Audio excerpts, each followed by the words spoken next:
technology.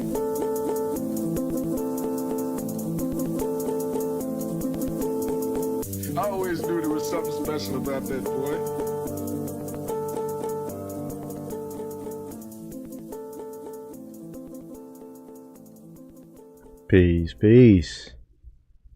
Peace and blessings. Welcome everybody. We about to jump into it here. Shout out to the chat. Shout out to the mods. We have an interesting show today. We will be discussing what me and Hulk been thinking about a little bit behind the scenes. Possibly an aspect of what we're looking at as a type of new MK Ultra regarding the impact of social media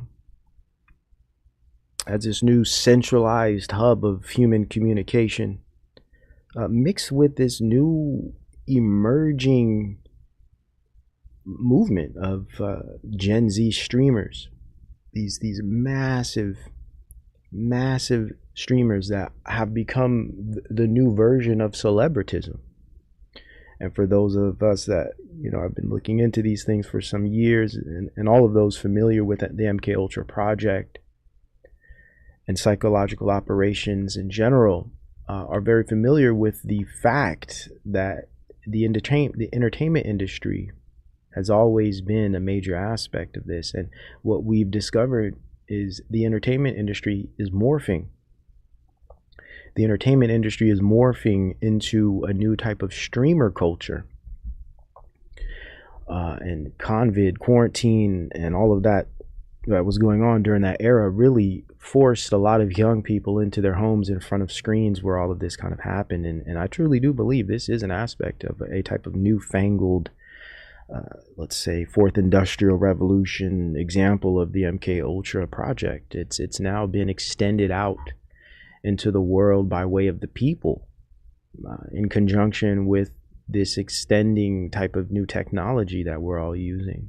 So it's in a sense become self-perpetuating, in that no longer is it needed for the government to do any type of significant effort or use any significant amount of effort to achieve these things. We're now achieving them on our very own voluntarily. And it's just the exploitation, or let's just say the leveraging of the fallen nature of man inherently. The narcissism, the egoism, the greed, all of these things that is inherent in the human being, and usually more pronounced in the young man or young individual, in that they're young and impressionable and ignorant and overzealous and arrogant. They will run with this, and we have seen them run with this, and boy are they running at this point. And it is transforming the way young people think, the way young people live. And we're now seeing this weird integration with the recently fallen away celebritism of, say, some of our days, like the 90s, 2000s celebritism, and entertainers, and of course hip-hop artists are now starting to join with these streamers because they are the new celebs. Not to mention there's this integration of politics as well. We're seeing politicians join these streamers because they seem to be the ones who are shaping the culture. So we want to talk about this integration, this strange convergence of these areas, forming a new way of life online, but also forming a new culture, right? We understand the MK Ultra projects were specifically about changing culture. And let's talk about it, man. So how are you doing, Brother Hulk? Hey, man, it's a pleasure to be here. I'm grateful, as always, man, to have one of these conversations where we get to break down culture. We get to pull it all together. Everything's happening comprehensively. The realms are, this is the merging of the realms, the political realm, the culture, social, like you said, the celebritism, and how this is all part of this transition. And since technology is going to be the medium that we view this transition through, it makes sense that they centralize everything online, because this plays into what you always talked about, Web3, Internet of Bodies, Internet of Things. All of this is playing a role, but they need us psychologically invested online. They want your digital identity, your digital twin, or whatever they want to be the part of you that's more vested in this new system. It's kind of like eliminating the reality that God created for us, and kind of bringing people into this digital realm with a new culture, a new way of doing things, a new perception of reality, kind of thing. It's really evil, but it is really diabolical. When you look at the lengths they're going through theatrics, even the engagement through this selection process that we're going into, all of that plays into how they're making everything into a reality show. Most people don't realize that they're not engaged in anything that's real. They're engaged into this kind of construct that weaponizes emotion. It polarizes people who are lost in the secular paradigm to kind of only think within their script, their narrative. Yes, well said. It is this, like, we're being corralled, right, into this new digital public commons. Yes. And there's a handful of specific platforms, right? So with the more older population, or at least more mature, I'd say, we have Twitter. Twitter is kind of this new public commons, which forms a type of surrogate of all these other platforms, because TikTok, Kick, all of these streaming services, their media is being let's say reran on Twitter, right, through people posting clips.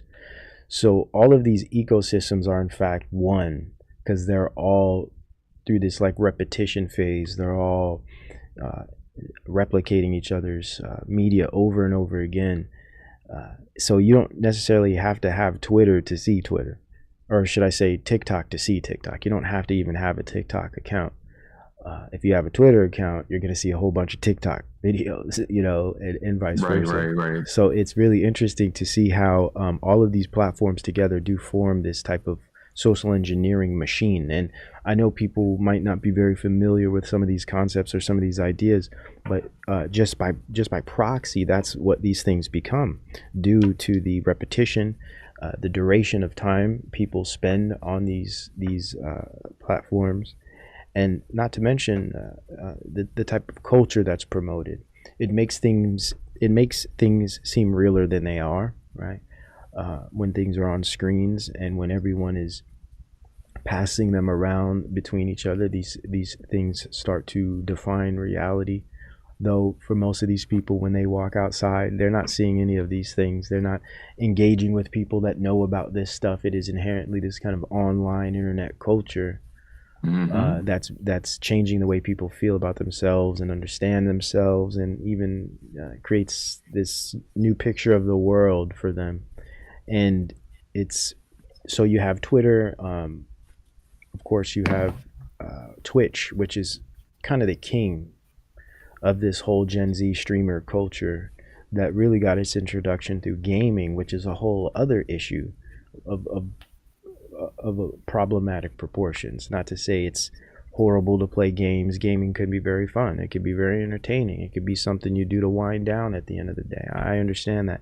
But there's a type of a culture of compulsion and addiction that has come from this kind of gaming stuff. And it's gotten to the point where people have traded their social lives and even their lives in general just to play these games every day for hours upon hours. And they shape their identities through the gaming culture. And it makes it more difficult for them to survive in the world as mature, learned, and I'd say stable adults, right? You get the kidult syndrome, where kids are in their mid-20s and they don't know how to do anything, but they're good at a certain set of video games or something, and it's debilitating, and it creates a type of I'd say human atrophy. And so there's a lot of problems with that. And now we see this transitioning into the streamer type of culture, to where they merge, right? It's the streamer characters, the personalities that are also gamers. So you get introduced to this world through the video games. And what happens is these kind of parasocial relationships start to happen, where these kids are spending every day of their life with these personalities. and they're not really doing anything of any real fruit. They're not doing anything constructive. They're Right. really just mindlessly existing and sharing a type of liminal or virtual space together. And it's pretty unhealthy in the long term if you really understand how psychology and the developmental psych works, especially for young adults. It's very, very unhealthy in the long term. And it becomes a lot more than entertainment and fun. And then you discover, well, damn, is that all people are doing now? Entertaining themselves to death, as Postman would say, Yeah. or just having fun. It's just fun. We're young and we're just having a good time. But that's all you're doing it with your life. And You know, there's a price to pay for this. what's interesting is that if you look at how social media began, even in the Facebook era, right? Facebook kind of provided a more intimate, like the people among the people, at least in an elusive way. It may not, where college students, it began with college students interacting. So real people started engaging online, right? So it's interesting how they're kind of merging this personal, intimate sector of the internet with the mainstream. But before there was a divide, like it was like there was before internet, celebrities were celebrities. It was hard to have contact with a celebrity. It was hard to interact. Now they're kind of merging those two spheres of the personal, intimate, everyday person with the mainstream celebrity, where everybody has this delusion that I could be the next celebrity. Like if you look at the Hawkeye and how like they're creating this framework where anybody could blow up overnight, can be the overnight sensation, and they're really weaponizing, like you said, the narcissistic. This is the psychological engineering here, where they're weaponizing this narcissist that exists. And at first it begins in all of us, but we come to Christ and we're regenerated away from that. But the everyday person, they want to be somebody. They want this worldly, popular identity that's being weaponized. And this is where the social engineering, where they, everybody wants to be the next thing, and they give everybody this delusion of grandeur, where people are riding the algorithm, people are doing any and everything just for their 15 minutes of fame. It's almost like they remove people's critical thinking and personal creativity with this hive mind group thing. And it's amazing how this is pervasive among many spectrums, not just the entertainment sector, but the HEA, LTH sector. All of these sectors are kind of into this group thing, where if you don't think along with the official mainstream narrative, you're kind of left out of this public sector where where they want to give you this delusion that you can rise to fame. And that's why it's interesting. Like we were talking yesterday, we talked about video games and how video games kind of tethered us to the internet. For those who are older generation, you can go back as far as Atari. It was kind of like the first gamification. I'm using your word. The first gamification of how they kind of brought us on into this virtual reality world where it felt real to play a video game, where I'm this player. I'm kind of in the avatar concept of using this player. And you don't think of it like that when we were growing up, because there was such a separation. We were so much immersed in reality. So that line never was jaded. It was never blurred. Video games were video games, real life were real life. But what it did was lay the foundation for what they were going to do later, bringing this whole social media paradigm where you become the next video game. Your life becomes a video game in social media. And so you're playing this role, trying to win this game. And it's like the we talked about this, like the metaverse already exists kind of on a spectrum of thought of the current internet. It's kind of a metaverse in and of itself, but they're trying to take it to the next level where your biology, your biology is melding with technology, where it's on some really spooky level. That's what I'm going to say. They're trying to take it to, and I know this is a whole different, ball game, but they're taking it to a level where your biological systems will be invested in this technology. It's not like, okay, we grew up with controllers.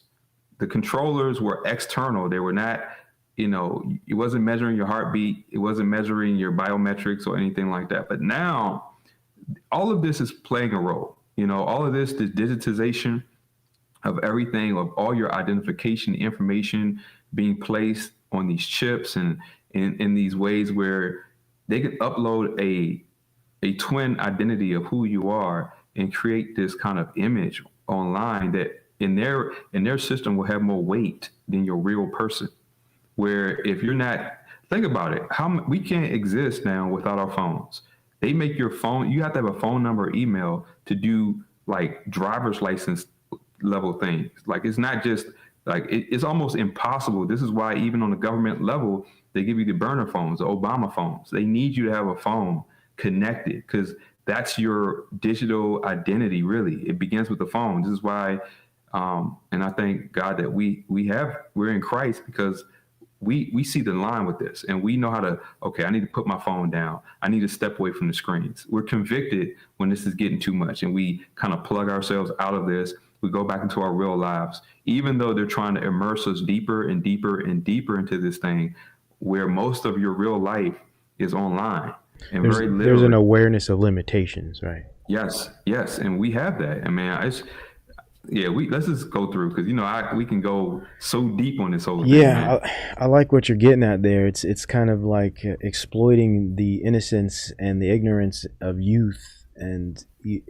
on top of that, I think there, of course, with that, there's going to be a lack of awareness, this lack of discipline, and the hyper narcissism of social media culture makes it even more difficult for people to be self-aware. In fact, it encourages that people be more fake, right? Yes. If anything, they're self-aware of the fact that they're pretending, right? And they lack the self-awareness that gives them a moral understanding of how that's wrong. That's not a right thing to do. But again, as we get into this amoral type of culture in response to this new dynamic, it doesn't matter what's right or wrong. It's all about getting this type of virality, fame, clout, or getting chicks, which seems to be especially post like red pill growth. That's all these young men are concerned with. And I think what makes it much worse is the addiction to pornography, which really makes it worse. And we're going to get into that here because this is a major part of the streamer culture that's really damaging the future men of society. And I do not believe these streamers, especially these real famous ones, understand how debilitating their careers are with regard to the future of humankind. Like, and I know that sounds extreme, but these are the young men of the future. These are the potential fathers of the future. And it's really, really sad when you think of this. And the reason we have to approach it this way is because this is how these young men, boys at this point, are spending their time. This is what they're spending their time doing. This is what they are involving their thoughts with, or should we say, this is what's occupying their minds, right? This type of content, these types of degenerate personalities that, I mean, and let's just be real, very low level thinking across the board. I mean, it's like these guys might be in their 20s, but they behave as if they are preteens. It is absolutely clownery. Now, I do understand there's times to have fun. There's times to be silly. There's times to troll and have a good time and be silly. But this is this is the rule in this area. This is the default mode, right? It's a mature level of fun that you can have. A mature level, Or you could be a little immature and have some fun sometimes. But there's a time where you're mature. There's a time where you get back in line and take care of business and continue to develop as a person. You don't have this arrested development where you're just this eternal child that is just chasing pleasures and orgasms. And this is really what we are developing in the young men today. And the reason we have to address these streamers is because they are the biggest influence on the young men today, at least the younger ones. Yes. Now, another aspect of this I wanted to mention is the fact that a lot of these young men, and it's not just young men, there's girls involved too, but I think that the major viewership of these streamers are young boys.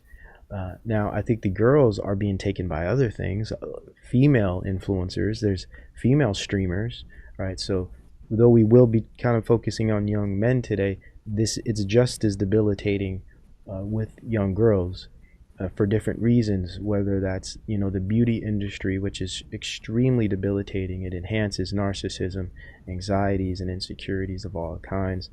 I mean, it's really heartbreaking to consider what social media has done to the minds of young people. And it's important to talk about it. And now with this introduction of streamer culture, that's in a Mm-hmm. sense gotten brought into the situation through gaming, it's now becoming the new celebrity entertainment, and it's overshadowing and outpacing older forms of celebritism, which is disturbing. But what I was going to say earlier was a lot of these young people, they're bored, right? They're not very creative in the sense that they don't really know what to do with their time and their bodies. They tend to not be very let's say just versatile when it comes to interests. So unfortunately, we see a lot of young people just vegging out, whether it be playing video games or watching streamers and following these entertainers, and really living vicariously through them.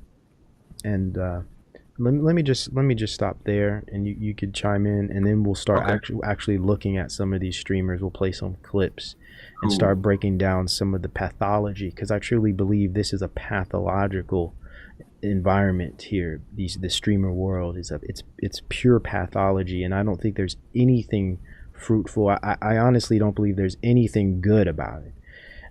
So go ahead. Well, you were cooking, of course, but let me add my 2 cents to what you were saying, man. It's really like we always say, ontological warfare, because what defines your existence, your nature of being, and when you look at, the lack of transcendent meaning and purpose for life among young people, that's a big issue. Like they don't know what they're supposed to do with their existence, so they're existing in this medium that only caters to the base levels of human nature.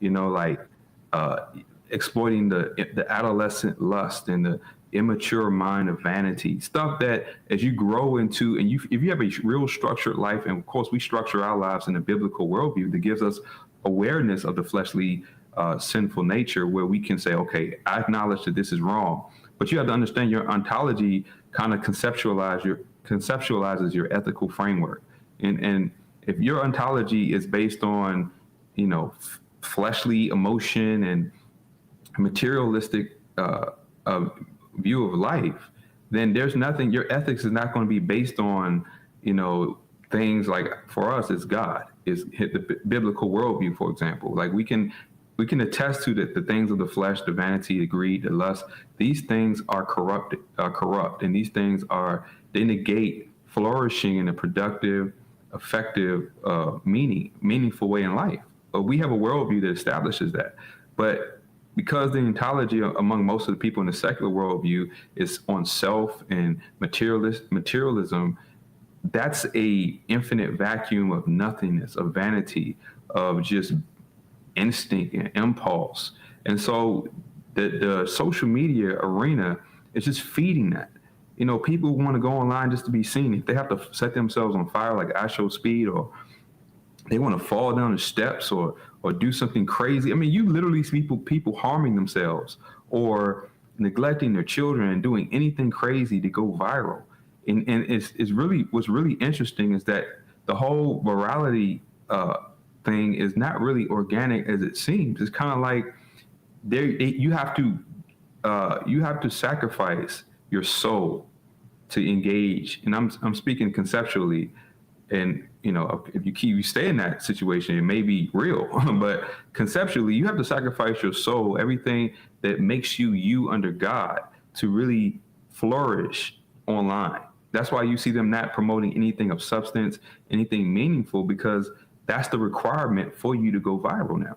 You have to throw away your ontology in Christ or under God, and you have to adopt this new way of viewing yourself according to this online paradigm, where it's all about entertainment, mindless entertainment. Not to say entertainment is bad, but mindless entertainment, meaning it has no purpose but to, like, I can see children having fun in a constructive way.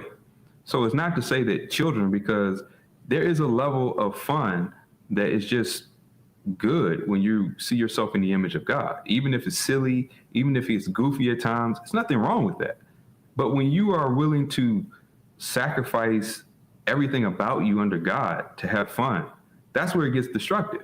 That's where you see people like, you know what? I'm going to promote the most base thing that's going to destroy children on a very fundamental level at that very critical age. You're promoting things that you have knowledge of being destructive. You're leading people astray, that in a way that you're feeding them into something that will destroy them. And this kind of whole version of social media right now is doing just that. The children don't want to work. They don't want to think. They don't want to problem solve. We were just talking this about like troubleshooting, how we come from a generation where we had to be more hands-on. We had to be immersed in what we're doing. We weren't just looking at a screen, letting algorithms think for us, waiting for machine learning, AI, and pattern recognition to tell us what to think. We were thinking of ourselves. So when we use technology, when we use, even as children, when we use toys, we overlaid our thought, our mind onto that toy. We didn't let the toy give us a mind. Well said, man. And people are allowing internet right now to be their mind. They're throwing away their God-given mind, and they're seeking one online where you have to think according to what the algorithm says. You have to do what the algorithm or what the internet construct dictates for you to be famous, to be seen. And it's getting out of control. We got it's a lot of these streamers now that are proving this. And of course, on a government level, we know the internet, social media is governed by the feds. Everybody knows this. So don't think that, they're not regulating this. Where's the origin of the internet? Military application, DARPA projects. So this is all high-level social engineering. So once you understand MK Ultra, Operation Mockingbird, Hollywood merging, we talked about this. There's no difference between Hollywood and politics. They're even listed as actors. They're reading from a teleprompter. They're performing a script. They're trying to convince you through a character. There's no real vested interest outside of their self-interest of maintaining whatever power and prestige they get from colluding with the larger agenda. You can't go into the political paradigm with your own personal faith-based ontology to say, hey, this is what we need to do on a transcendent level. You have to fit in their paradigm that says, if you don't promote what we say, you don't exist. And so people are like wondering, I hear people say, why isn't there any politician that's a good choice? Because they're eliminating choice. You have to do what they're asking you to do, or you don't exist in that medium, in that paradigm. The technical term for that is choice architecture. It's an actual aspect of nudge science. And they call it choice architecture, where they create a in a sense, a patterned direction to make choices, but they're all part of a type of pre-planned outcome goal. So they have a preconceived outcome that they want, and they'll create like a tree of directions and choices. Right, and they'll market these choices and nudge behavior based on certain campaigns or what have you, and basically everyone ends up doing what they wanted them to do through this false sense of choice. Yeah, it's called choice architecture. It's a really interesting kind of part of the social engineering field, and that is utilized in the American government and all governments. One of our key figures behind a lot of this type of choice architecture, as far as like somebody who has a position in the government, is Cass Sunstein, the author of the book Nudge. So, and he goes into it in that book as well. But this is real. What you're saying is legitimate. They literally control the way people, it's behavior modification, and it's done through designing campaigns of propaganda. And I truly believe these streamers are a part of this, man. We know it. We can prove it empirically, just looking at why politicians associate themselves with entertainers. Like you brought up Oprah. We saw what Oprah's doing. We saw when Jay-Z and Beyonce were with Obama.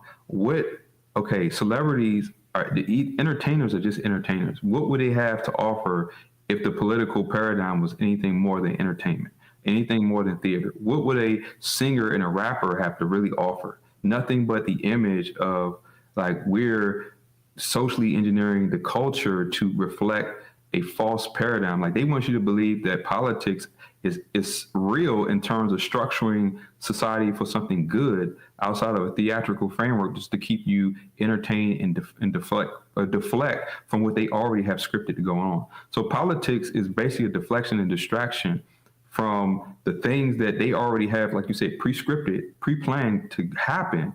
And they're giving people, catering to their emotions and to their narcissistic um, um, thing where they want to feel like they're invested. They want to feel involved. They're exploiting people's need to be connected to it. And so they give you this illusion that, oh, I can affect that level. We're not talking about local politics. We're not talking about you taking control of your personal household. That's under the biblical worldview. The biblical worldview that dictates that we start with our home and we outwardly branch out to our communities and we create pair economies and all these things. But the secular worldview, it just says, no, you just emotionally and narcissistically find somebody who reflects what you want. And you don't think about if what you want is good, because most people just want to be popular. Most people want to be rich. But if you just want those things and you don't really have an ontology to dictate a form of ethics to keep you guided and keep you limited and restricted from a corruption, then you'll do anything to be rich. You do anything to be popular. So I think you just touched on that. The main aspect of this is that's what they're exploiting.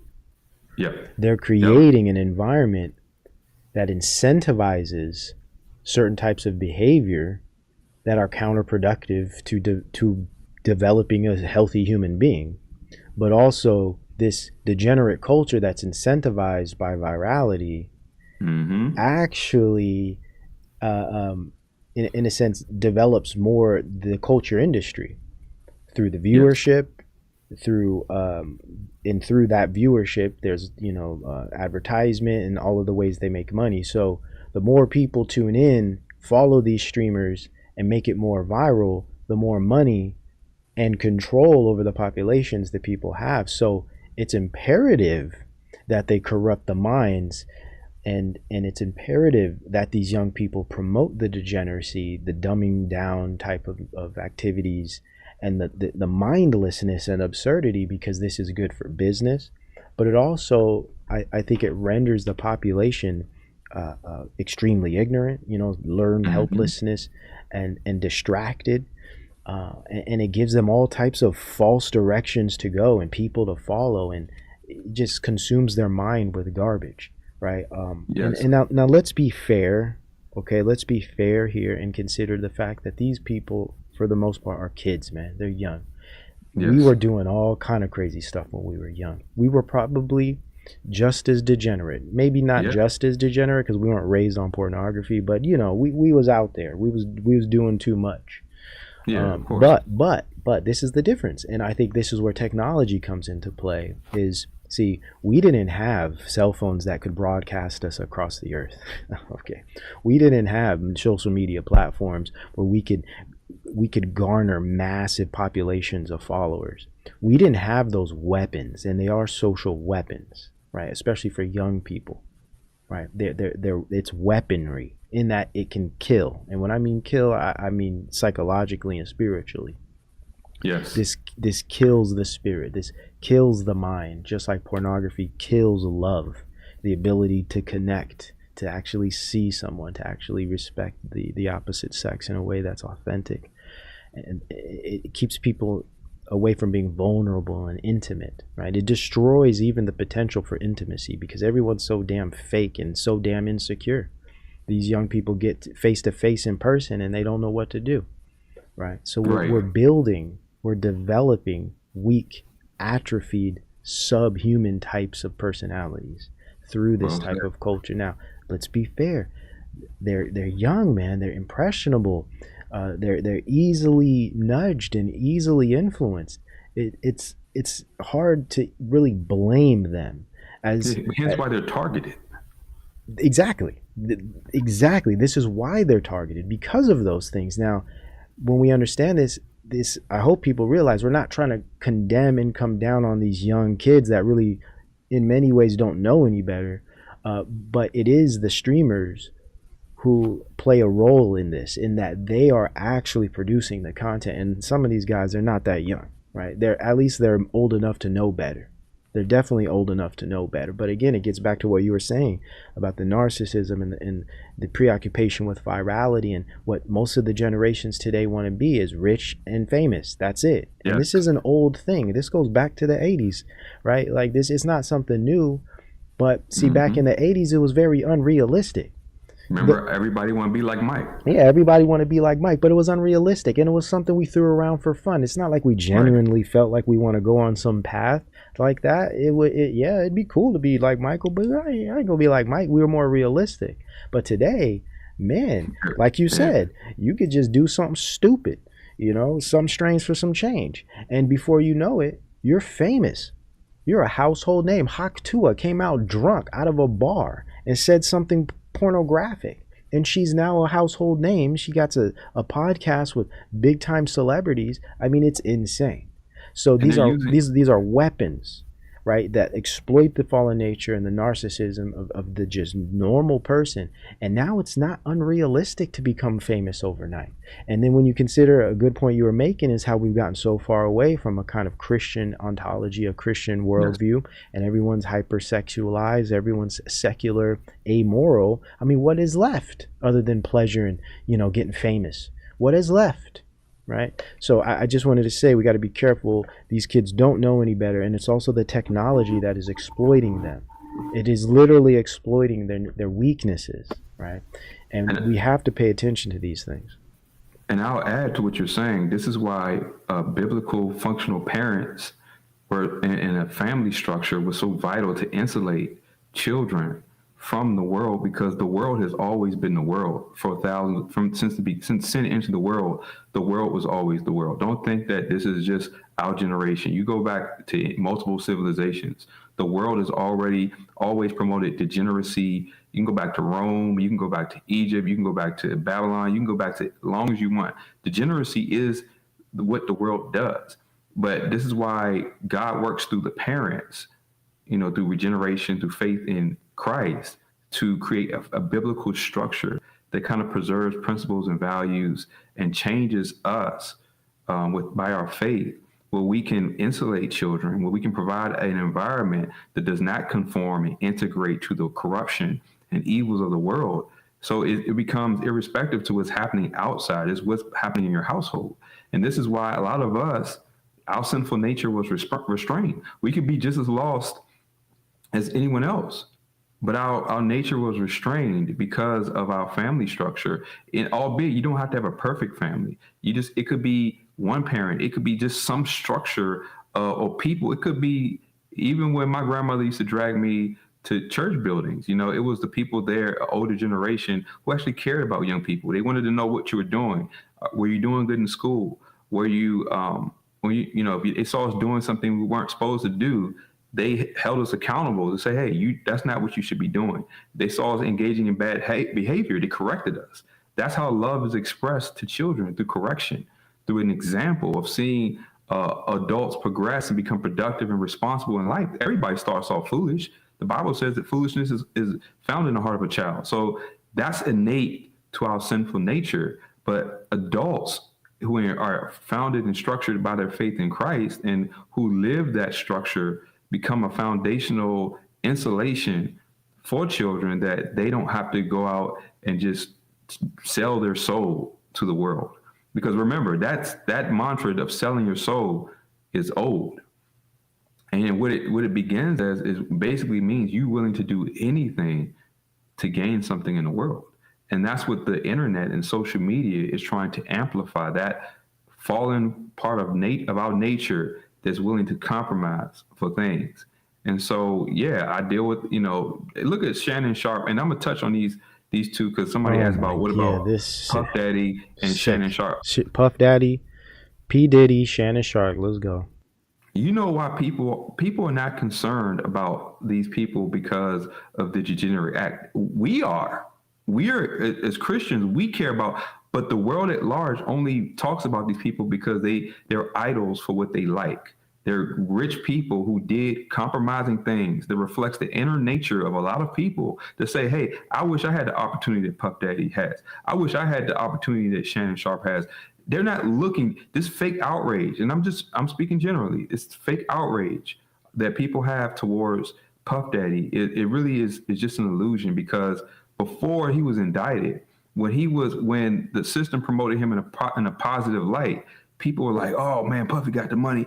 Everybody wanted to know what Puffy was doing. But those of us who were being pulled out of the world through our worldview and our faith, we always knew what Puffy was, and we know that eventually you reap what you sow. We never thought that someone who engages in corruption would prosper. Only the world thinks that.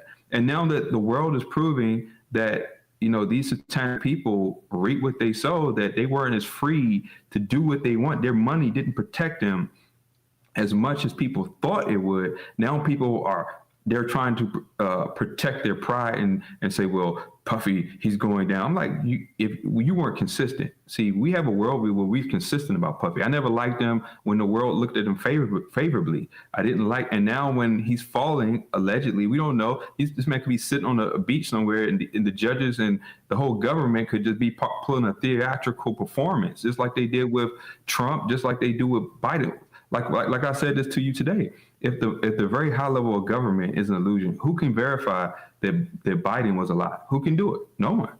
Even Tucker Carlson, as much as he's controlled, and probably the best part of the control sector, he even admitted that. This is not original to us. This is the media is promoting this. So if they're even saying, look, you can't trust the high level of government, then what do you think is happening on these low level cases? I mean, low prospectively, from the president to an entertainer. And we're just making this connection that they're all actors in the same theatrical performance. And that's why when people ask, why don't you participate in the process? Because it's a deception, it's a delusion. And we have a consistent worldview that establishes that. We have the examples through experience and knowledge that prove that. We're not just guessing at this stuff. It's consistent, it's pattern behavior, it's empirical evidence that it contradicts and reveals through inconsistencies that this stuff is not what it's being promoted as. These celebrities are slaves. I know this hurts people's feelings. They're slaves. Elon Musk, it doesn't matter if he's the richest slave. If he gets off of his past, if he gets off the script, if he stops reading from his script that he has to read, he's going to be a nothing. His wealth is associated with his identity that they give him. To me, that's a slave. And the same goes for these streamers. I mean, right when this whole selection thing started to pop up, right away they can't talk about certain things. When we was dealing with COVID, they was all bought in. And I guess I can't expect truth out of any of these because they're all bought. Like I did a show several weeks ago, and I was showing how all of these main streamers, Kai Cenat, all these guys, they're all under a type of agency that's an Israel agency. So they tiny hats over there, all of them. Yeah, I think Adin Ross is actually a tribal member. So it's like they're controlled just off top. So we already know how that plays such a big role. So really, it is MK Ultra. I mean, it truly is, man. And I'll put it this way: you're either a servant to the world, or like us, you're a servant to Christ. Now you have to weigh what are your benefits. Servant to a world is that they make you a glorified slave, where you're being weaponized as an idol. Why do you think that all celebrities have to show their wealth? They have to flaunt their lifestyle. That's part of their conditioning that they have to impress on the culture to teaching young kids what they should value. See, that should come from parents. Parents should teach their children what they should value, what are principles and values that reflect their worldview and their faith. That comes from parents. But when the parents have been destabilized and made irrelevant through social engineering, then these idols are there to steer your children right into that machine that seeks them to compromise, to gain something in the world. So like, who didn't know to enter Hollywood, you have to make certain compromises? Who didn't know? Like, as soon as you get there, your talent is only a deflection from the fact that you have to compromise. Now, talent matters, but that's not what gets you. There's a lot of basketball players in the world that I'm sure are better than Jordan. There are a lot of singers better than the singers that we promote. They just they either don't have the opportunity or they aren't willing to compromise. But just because you see people in the limelight, that doesn't mean that's what got them there. What got them there is the same compromise that gets you into any of these systems. You have to compromise your ontological being. Like either you have to throw away a part of you that's in God. And now I know a lot of people are talking about Tyrese, that Tyrese is online screaming and crying about his situation. And I hear people talking about, he's talking about Jesus, but you got to understand that these people are promoting a different Jesus that's in the secular worldview, that where they base their materialistic ambition and confuse that with faith in Christ. And it's inconsistent that people who read the Bible, because I was looking at a stream and people read the Bible. Just because somebody said Jesus doesn't mean they're talking about the scriptures. Just somebody expresses to be a Christian doesn't mean they believe in Christ of the scriptures. We have to get over that. The Bible's there. You don't let the world dictate what your faith means. You go to the book and you let that dictate what your faith means. See, when people are going into the world and trying to let the world define things, the world is going to lie, they're going to deceive, and they have celebrities and agents placed in various places there to confuse and lead people astray who are seeking the world. That's why Christ pulls you out the world. And we can see through these celebrities. We can see through these streamers. And because they're all playing the same role that politicians are doing. They're all playing the same role that the entertainers do. If you notice that they're gradually progressing everybody online into social media. Mainstream media is, we could call it dying, but it's transitioning. Yes. Celebrityism is not dying, it's transitioning. And what they're doing is they're putting people over on these social media because they want reality to be online, where they can create this digital prison and the parameters to control everything completely and totally. That's the goal. That's the goal. Because when things are online, everyone is subject to, networking systems, interconnected devices, and algorithms. Yep. This is what I was trying to explain in a recent show on the main channel. This is the danger of algorithms and the danger of centralized communication. It creates miscommunication. So what happens is the public commons like Twitter or Twitch, or not Twitch but TikTok and Instagram, as these massive social media platforms become the public commons where everyone is getting together and discussing things, and people are no longer congregating outside in the real world. There's no longer events. There's no longer these third places where we get together in the physical and actually have communities. Now, right. All the communities are online. It was okay when we had really cool online communities, like say 8, 9, 10 years ago, we had online communities that were excellent. But then we had real communities that would normally congregate and come together. There was events, people would do things. Now that's really gone away. Maybe not so much for our generations. We still be getting outside and doing things and having events. But like anybody under like say 27, 28, I mean, everything's online. So what this does is it makes you subject to these systems. And what it does is it controls communication and it alters the way you see reality. And I think you're right, and I agree. Social media is replacing mainstream media. Social media is replacing public life. I call it the war on public space. I kind of built this idea through OJ's work because he was talking about this kind of attack on the public space by making everything virtual through this kind of super modern networks that everyone is engaged in now. So it is this like public space, the public commons, and politics as we know it, journalism, media as we've always known these things as separate, though interdependent, separate physical material worlds are all now being combined and put into these social media platforms where everyone is corralled into a very vulnerable position of digital dictatorship, digital control. Let me prove what you said flawlessly. You know who said exactly what you said? Klaus Schwab. He said he's gonna connect the biological, that's their goal, political, and the digital spheres together. And we talked about this offline between us. We said Harari and Klaus Schwab, as wicked and evil and diabolical as they are, they're actually telling you what they're actually going to do. They're not lying to you about what their plans are. It's just that they're waiting for society to be so degenerate and morally bankrupt that they will just accept what they're offering as some kind of convenience and as some kind of better way. And like I said, we use words like good, better, best, those have to be defined through a worldview. Because what does better mean in a secular worldview? It doesn't mean what it means to us. Better means that we're closer to living in the will of God through an ontology that defines our purpose and meaning transcendently, that glorifies Him. Because we know that if we live our lives to glorify God, that we're living functionally in the way we were created to do, that mitigates all the corruption and all the wickedness that will destroy us, not just physically, but spiritually. Because that's what's happening. See, technology, and DAYZOFNOAH, we said this, technology is not the problem, but it amplifies the nature of the person using it.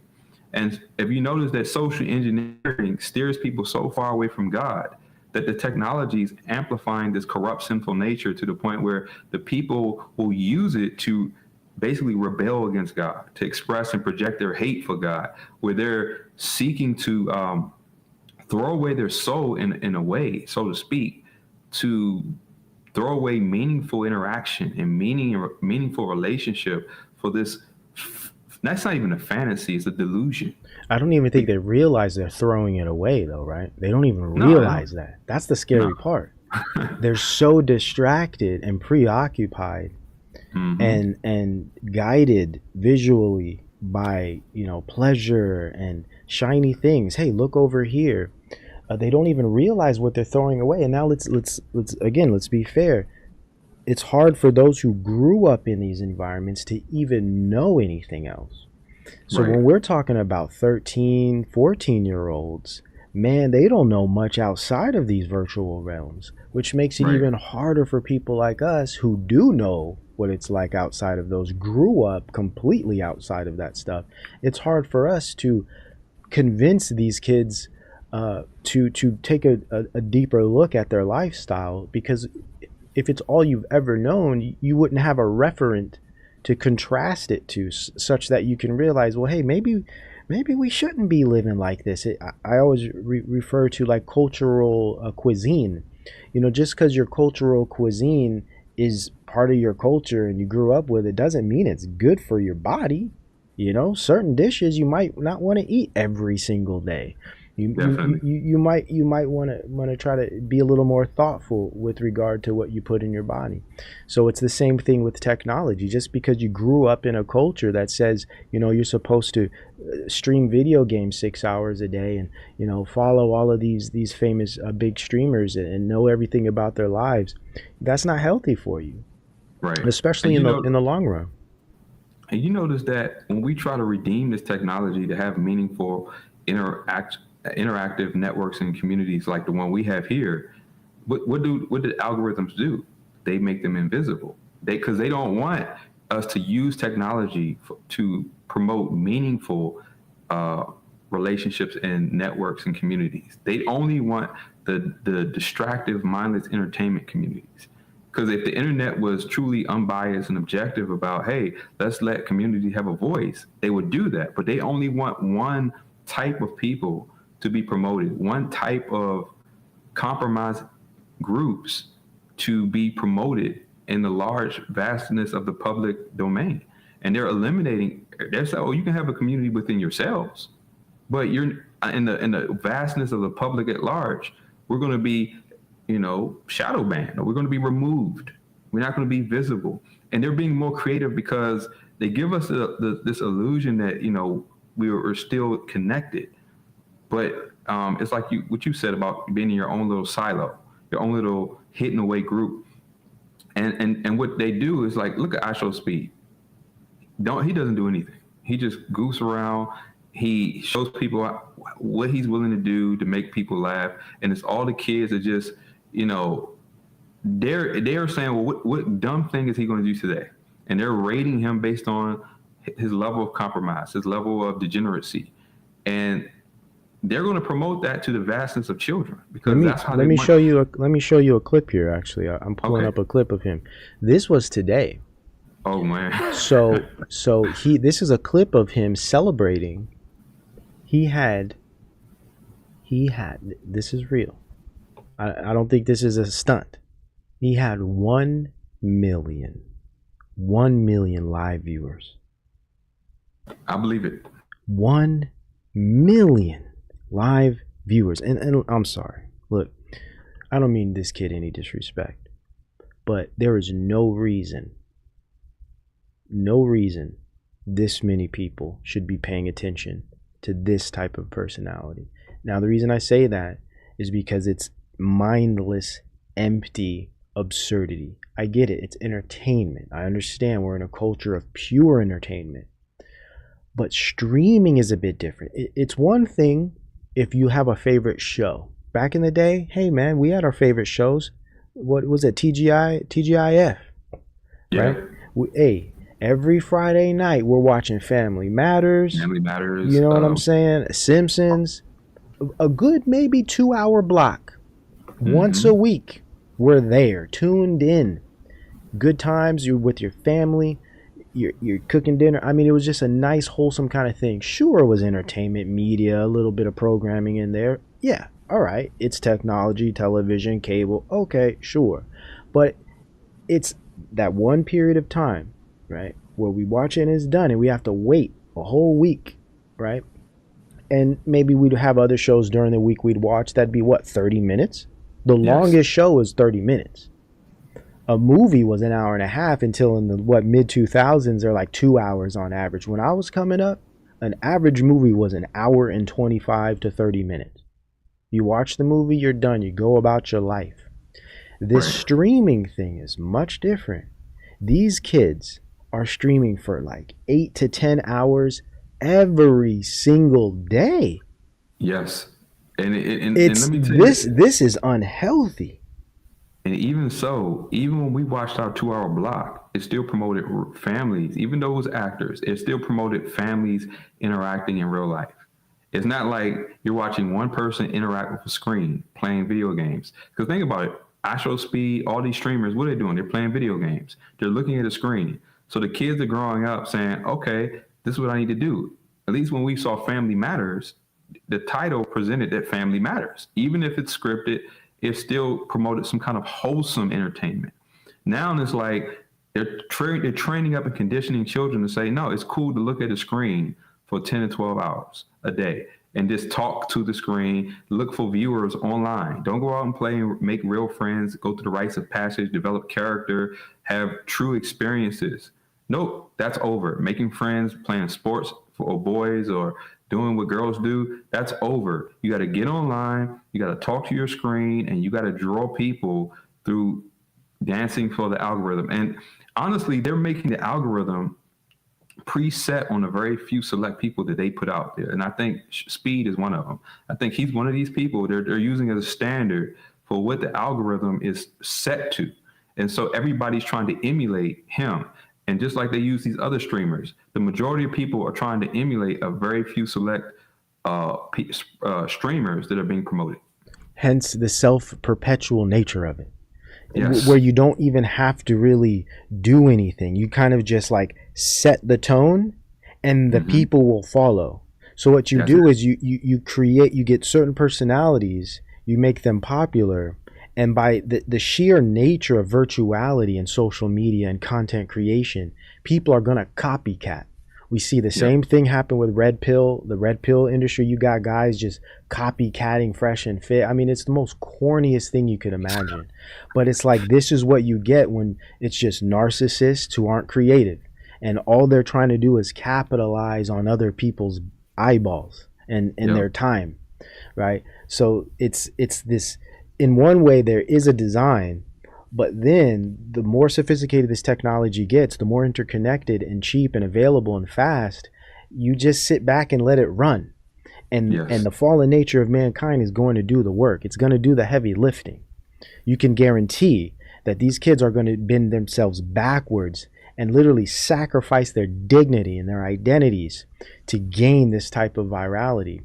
Now let's get back to something that I think is significant with regard to the internet and its comparison to cable television. And a lot of us old heads, as people say, refer to these times being more simpler, and they gave us more time. We were more connected with reality. We were actually being in the world opposed to being in virtual realms. We were more connected to life, more connected to each other. Now, there's always two sides to this. though we were more connected, there was the centralization aspect of it. And this has always been a great argument for internet, or an argument against old media. If we refer to Manuel Castell's trilogy series of academic literature, The Network Society, he has a really nice section where he goes into the decentralization of media that came to be through the internet, and how the internet offered people an ability to curate their experiences. They were able to actually experience what they wanted to. It's this customization of media that gave more freedom to the viewer, and also took away the legacy old media or government, like especially if we think about radio, which was really like mind control from the government, right? With FDR and everything, or Roosevelt utilizing radio to propagandize certain aspects of the statecraft. And so television and cable was an extension of that. And as Castell mentions, as the internet was developed, it made it more difficult for the state to control the minds of the populations through centralized media. And the internet was available such that people could avoid the centralization, and even created a decentralization such that, especially with YouTube, where even the individual is able to broadcast their own personal ideals, and it's purely decentralized at this point now. Now, this is the problem. A lot of people say that's what's great about the internet. You know, it's decentralized, and you get to shape what you see. And the problem is, and we saw this happen with the music industry, where the legacy record industry transitioned into the online streaming service. And now the record execs like Liar Cohen, he's the YouTube Music CEO, I believe. So and these guys, they left the music industry and they got involved with the streaming the streaming industry, and now they're making hand over fist. And you see tons of entertainers and musicians now complaining about how they're getting ripped off by the streaming service. You see something similar happening in the decentralized internet, where you have this pseudo alt media that's really no different from legacy media. They're just funded by these massive corporations that are now dictating what they say. So the decentralization isn't necessary. It exists in that's how they find work like ours, because we're just normal decentralized individuals that are actually making content. So it's good that we have that. It's very good that we have that as far as the internet is concerned. But the problem is they found ways to disrupt even that by creating this pseudo alt media, and people think they're getting some kind of decentralized information, but it's really controlled as well. So that's the sad part about the internet. It's they're still finding ways to control it. And what's worse is now they have these algorithms. So as you had mentioned earlier, now they can distribute these algorithms such that certain messages can be silenced or just heavily limited through these like shadow banning techniques. So and then it takes away this really cool decentralized aspect of the internet, because now people don't even know stuff exists. They don't even know what's out there, because when they're trying to search for these things, they can't find them on the internet. Speaking of the dead internet theory, which we might eventually get to. Yeah. So I wanted to mention that, and there's something else I wanted to mention that you had touched on earlier. Speaking of iShow speed, actually, let me show you the clip. Let's look at the clip here. All right, let me see. Let me play this.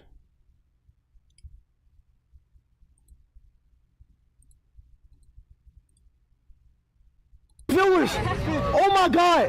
Wait! Oh my God! Oh my God! I'm about to reach 1 million live viewers! I'm about to reach 1 million live viewers! Wait! Stop that! Oh my God! 1 million live viewers! 1 million!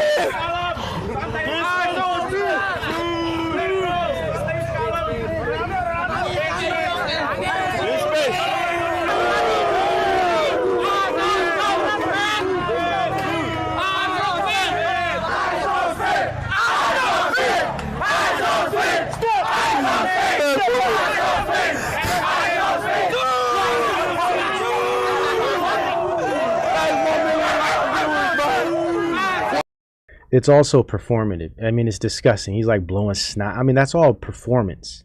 He's not even Yeah. really crying. It's complete performance. Not And just and they're that. all praising him. And it's like, what does this do aside from making him millions of dollars? What does this really do? If No. anything, this shows how fallen and distracted and absurd the entertainment culture is at this point. I mean, at least at one day, we were watching written scripts that were written by writers, ideas Yes. being put together. Really collaborations of writers, filmmakers, directors, makeup. You know what I'm saying? Just like there was more collaboration. It was more of Right. a Right. community kind of thing. It was an actual culture. Now you have these weirdos that are just going online acting crazy, and they're just like they're just by themselves, and all they have to do is be as absurd as possible. It's like this new type of jester media, and it's just sad, man.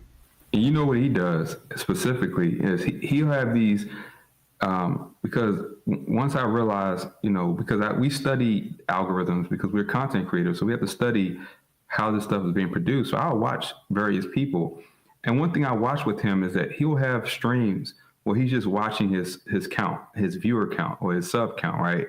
And what this does from a psychological view, he's not doing anything that warrants that much attention. He's actually just getting people emotionally invested in just this perception of fame Oh, I or this love this perception point. of popularity, I love where this it's point. like, look, I got another subscriber, I got another. So now people are not thinking about content at all.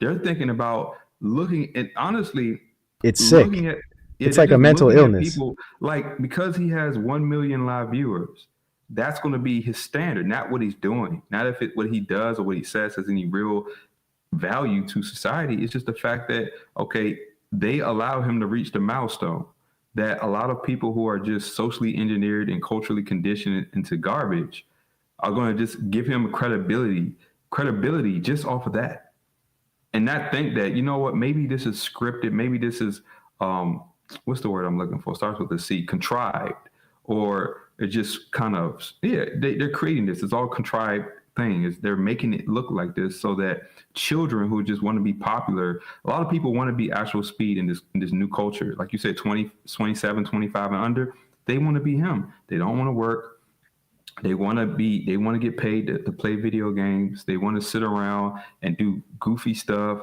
for views and popularity. So he's setting this new precedence among his generation to say, well, all you got to do is do what I do. Look at the living I've made off of it. Look at the life I do. I just sit around and goof off all day, and it's almost mockery. He's mocking his audience, really. They don't realize it, but it's mockery. It's like y'all so dumb, y'all making me rich for acting a fool, kind of thing. And no one's asking the right questions, like, is he planted in this position for a purpose? What kind of psychological warfare is this? Now, the older generation can look at this and just objectively, outside of just looking at him as some young, immature kid, you have to look at it objectively to see the engineering aspect of what's happening here and how the culture is being conditioned to look at this popularity thing, where you're not popular based on you doing anything, but popular based on you existing in their realm, existing in their digital culture. And that's what's Popular going for on. being popular. Yes, that's what it is, and that's why we look at this from a psychological aspect. That's what it is. And a lot of people are like, because let me calm the haters down. We don't hate on him because he has viewers. I don't hate on anyone who's throwing their soul away and their God-given identity away to be popular. I pray for them and I pity them because it's sad that as a young person who should be having a bright future is falling into an endless degeneracy for fame, or that he's being used by other people in part of a large social engineering campaign to engineer a whole generation of lost people. That is, no one's envious of that. We are trying to make children aware and make people aware so that they can see what they're being goaded into. Yes. Because this is playing a part into the larger agenda of Web3, of moving into these digital silos and digital prisons where they want people one day people are going to wake up and they're going to realize that doing a real thing in the real world, they're going to be like, what happened to that? What happened to me having some kind of sovereignty to go out and be creative? And because people are not going to appreciate that till it's gone. They're never going to realize who they really are. Right. Right. They're never going to realize their real true potential in life. And I think that's one of my biggest issues with these types of streaming cultures is it's robbing young people of their lives, literally. And I think these phones are a part of this as well. The device robs people of their lives. Now, of course, it's a tool. Sure, you can use it for things that are healthy, things that have to do with learning and creativity. Right? If you use your phone to learn or to create things that are fruitful, I could see some value there. Getting back to the idea of value, what is value in this day? Right? It's very, let's say, value today has very little meaning outside of pleasure or clout. Right? It's very narcissistic when we consider value. If it makes money, a lot of money, or gets a lot of attention, it's valuable. That is, from a level of quality, that's very unhealthy and pathological. Now, let me also add what you were saying, this idea of viewership, and how people might maybe think that, oh, well, maybe you guys are just hating on him. I think we have to get to the real root of this idea of viewership and what's important about viewership, right? So, and then also considering a rational view on viewership and an irrational view on viewership to kind of separate us from this world that we're critiquing here. So when it comes to viewership, anytime someone has a message, viewership is clearly let's say a major aspect of the purpose. Because if you want to give a message, you would only be giving a message if you want someone to receive that message. So in that sense, if you're giving a message, a viewership is required. Now let's get to the purpose, or let's get to the actual meaning and quality of the message. If you're giving a message that is of high quality, that is very meaningful, and has a significant purpose behind it, and possibly is good for the world, then sure, of course you want a viewership because that's just logic. But wouldn't you want a larger viewership so that message can be received by more people, giving more value and increasing the level of quality in others' lives? Now, let's see about what message is being given by these types of streamers. It's a very low quality message. So it's the viewership is actually detrimental. It's a detrimental thing to have that many people engaged with such a low quality message, such a pathological message. It's detrimental to the society is the point. So, and again, let's get to irrational and rational viewership. 1 million people watching you, I think, is irrational. That level of people looking at you is frightening to me. I mean, I can't imagine somebody really wanting that type of microscope put above your head, right? Now, there's rational viewership, right? I think anybody that gets anyone viewing their work, I think it's very rational to want people to view your work. And of course, I think growth and development is rational as well. People want to feel as if they're making progress. There's nothing wrong with wanting to develop and grow, but there's a rational and irrational way to go about it. An irrational way would be like, I want to be as famous as possible, not for any real reason outside of I want to be famous. That's crazy. That's irrational. That's an irrational way to think. But if you're actually trying to give something back to the world of meaning and value and quality, I don't see anything wrong with wanting to have a type of viewership. But again, let's be rational about the viewership. Right. So I think that's important just to consider. People aren't, speaking to things because they don't want anyone to look at it or hear it. So I think, we just have to be realistic. And I would add that this is not about a message anymore. This is about worship. The young people, see, when you don't require anything of substance or any functional or coherent message to be presented, then it becomes you worshiping the idol for what they represent, not for what they're doing, but for what they represent. And he represents celebrityism. He represents this, oh, look at this person, he just got a lot of attention. it's mindless attention, but it's attention. That's worship, because there's no functional, logical reason for people to be watching that many people watching somebody do nothing. And that's the more to the irrational side. You're watching a million people watching somebody do nothing. See, it's not. I don't. If somebody was doing something good and helpful, I will be applauding that. But for that large amount of people watching somebody do nothing or do something destructive, that's where we have a problem. Hence the critique.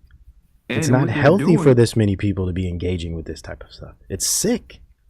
And this is why we want to let people know that the controlled nature of algorithms and what their true design is. Their true design is to only promote what is wanted to be promoted, while reducing the visibility of things that will expose what they're promoting. So they don't want people who are actually trying to expose this transition into the technocracy, into the digital world that we're trying to protect, because that's the removal of your rights, freedoms, and sovereignty to participate in society. Who wants that?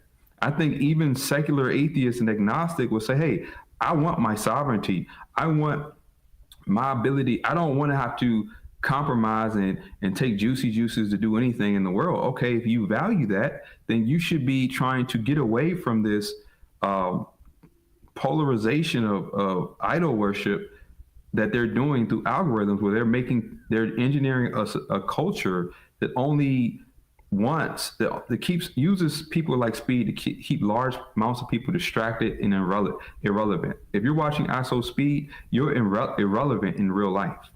You're irrelevant. You're not producing anything that's going to protect you from what's coming, to create in some kind of guard in your life, to not have to compromise, not have to, like our non-compliance with evil is how we fight.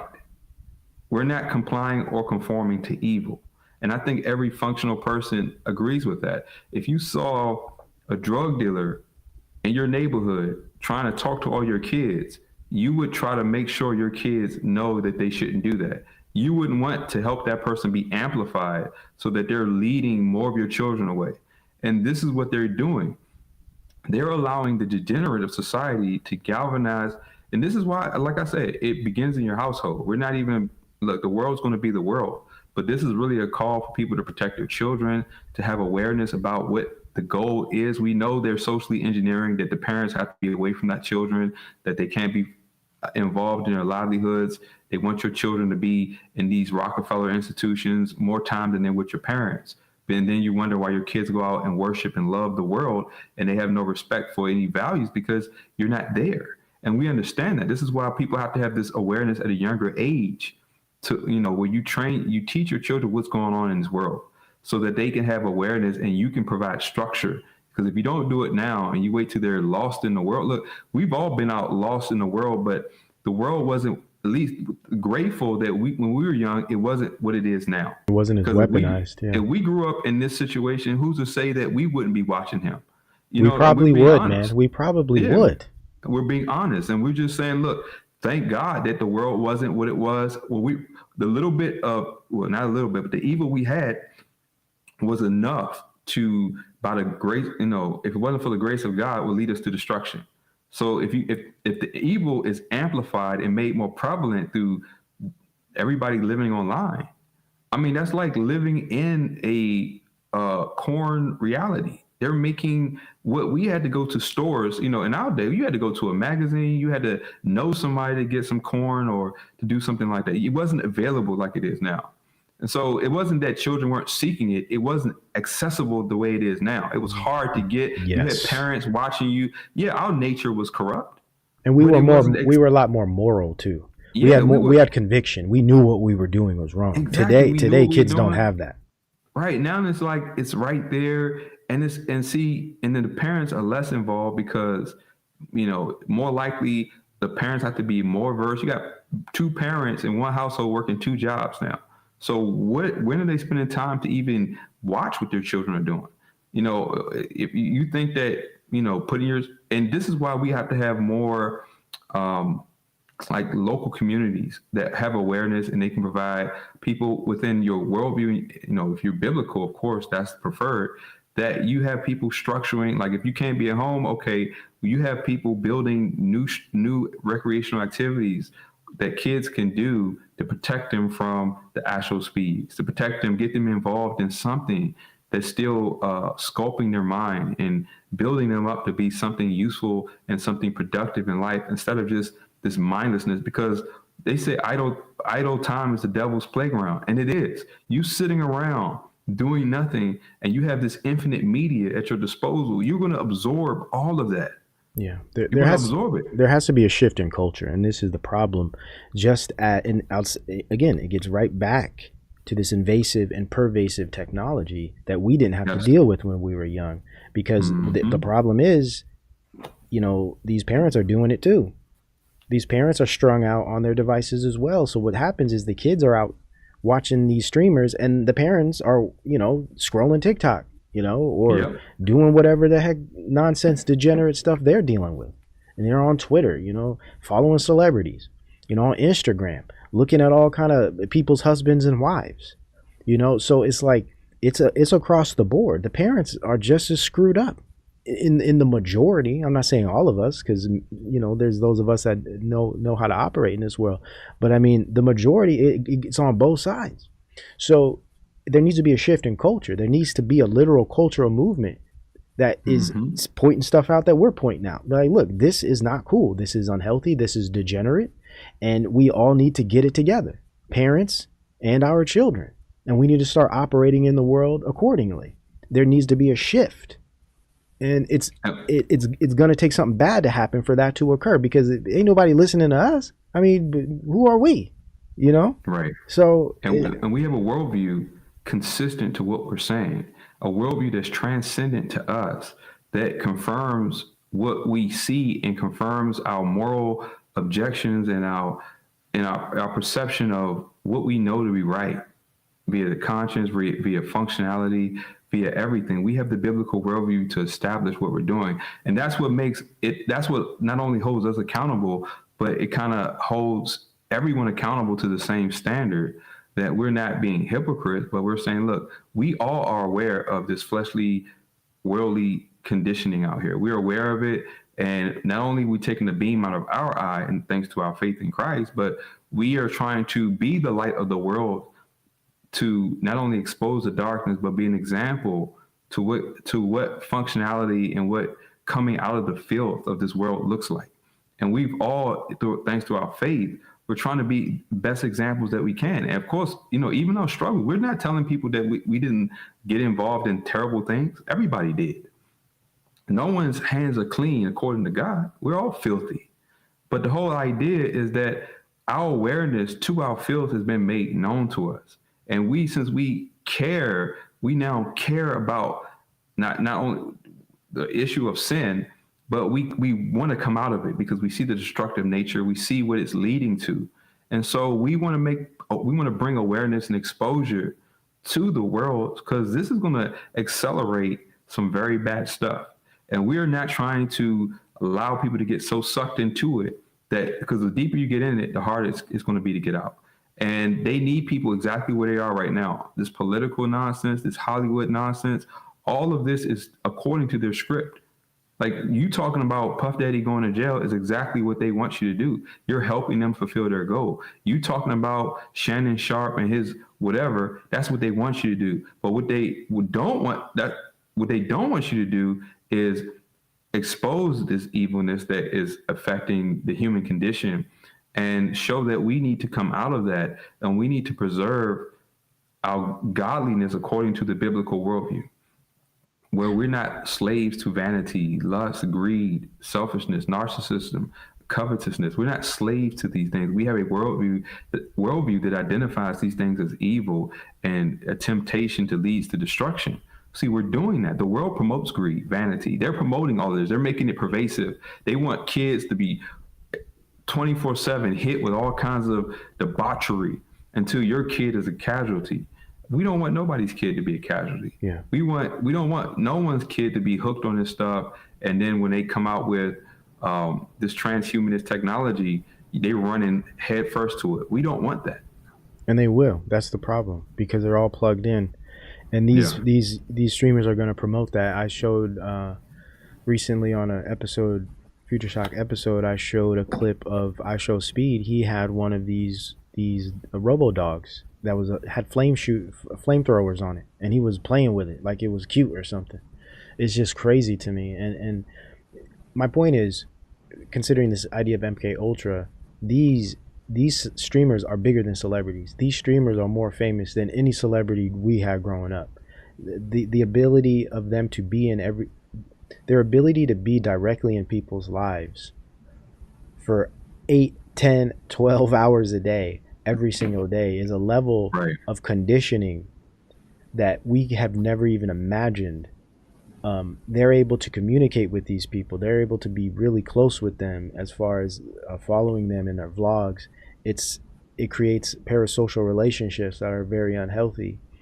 And not only that, but these streamers, they're going to promote the status quo. They're going to promote all the propaganda. They're going to Yep. promote the jabs. They're going to promote all of the lies and the psyops. They're going to be right there to bring in the next generation of potential truth speakers, potential Christians of the faith. They're going Yep. to be they're going to they're going to captivate them early, get them when they're young. Their kids are already bad. We were bad. Most kids are going to be bad, right? That's why they need guidance. Yes. They need families. They need mature parents. That ain't what it is anymore. Parents are just as immature, right? Families are Internet has. broken. Internet has destroyed a lot of things. Social media has put a fork in it, right? Mm-hmm. So we're in a position where we can't rely on families like that anymore. We can't rely on parenting anymore because parents aren't parenting. Families are broken. Families aren't being created. People ain't having babies. People ain't even having relationships anymore because they don't know how to interact with people. The So narcissistic. we're Yeah. in a position where there's very little we can do outside of trying to live better lives. And from our perspective, that is getting right with God and coming to the faith and repenting and changing your way, turning around from your sins and being a righteous person in the world under the Most High God through Christ. And if that could happen on a larger scale over time, we could see some change. But it's ideal, but it's definitely a battle. And I want to show you some clips here. So we have this Phase Clan, which is one of the biggest, and then there's the Amp House, that's like Kai Cenat's crew, and there's this Phase Clan, and then there's I Show Speed, who's kind of on his own. He doesn't really need anybody. He's like a one-man destroyer. And these guys, I Show Speed is probably the least degenerate. He's just real absurd and kind of like real low IQ silly crap that is just unhealthy for anyone to spend too much time engaging with. But these other streamers are like, it's disgusting. I mean, these guys, they're so degenerate. They promote OnlyFans girls. I'll show you some clips here. They have porn stars come onto their streams. And this is the problem, man. Let's be real. All of their viewership are young boys who are extremely socially debilitated in that they've grown up on the internet. They've never really actually physically been with a woman. So this is, in a sense, it's exploiting their most vulnerable aspects of themselves, and it gets them hyper focused on sex, but also on this on this type of woman that's just like a siren, like a Jezebel, these type of unhealthy, hypersexual, narcissistic, histrionic type of women. This becomes their model. Not to mention they're all addicted to pornography, and many of them are what some would call this kind of incel thing. And it's just sad to see these young boys watching this stuff, looking up to these guys, and it damages their identities and their ability to develop into men, and it gives them all the wrong things to be focusing on, and they exploit that. Not to mention the streamers would be just the same in the real world if they weren't famous. They'd be no different. They'd be those guys too. It's not like any of these young men are respectable in that sense to where women would want to be with them or women would look up to them or want to get to know them. I mean, they're all just degenerates. And and unfortunately, they have massive audiences that are creating a culture of degeneracy. It's creating a culture of ignorance. It's creating a culture of preoccupation and obsession with sexual content. And let's be real, these young men would not know the first thing to do with a woman in the real world. They get by touching themselves to pornography or paying for it through these OnlyFans girls that they have on their shows.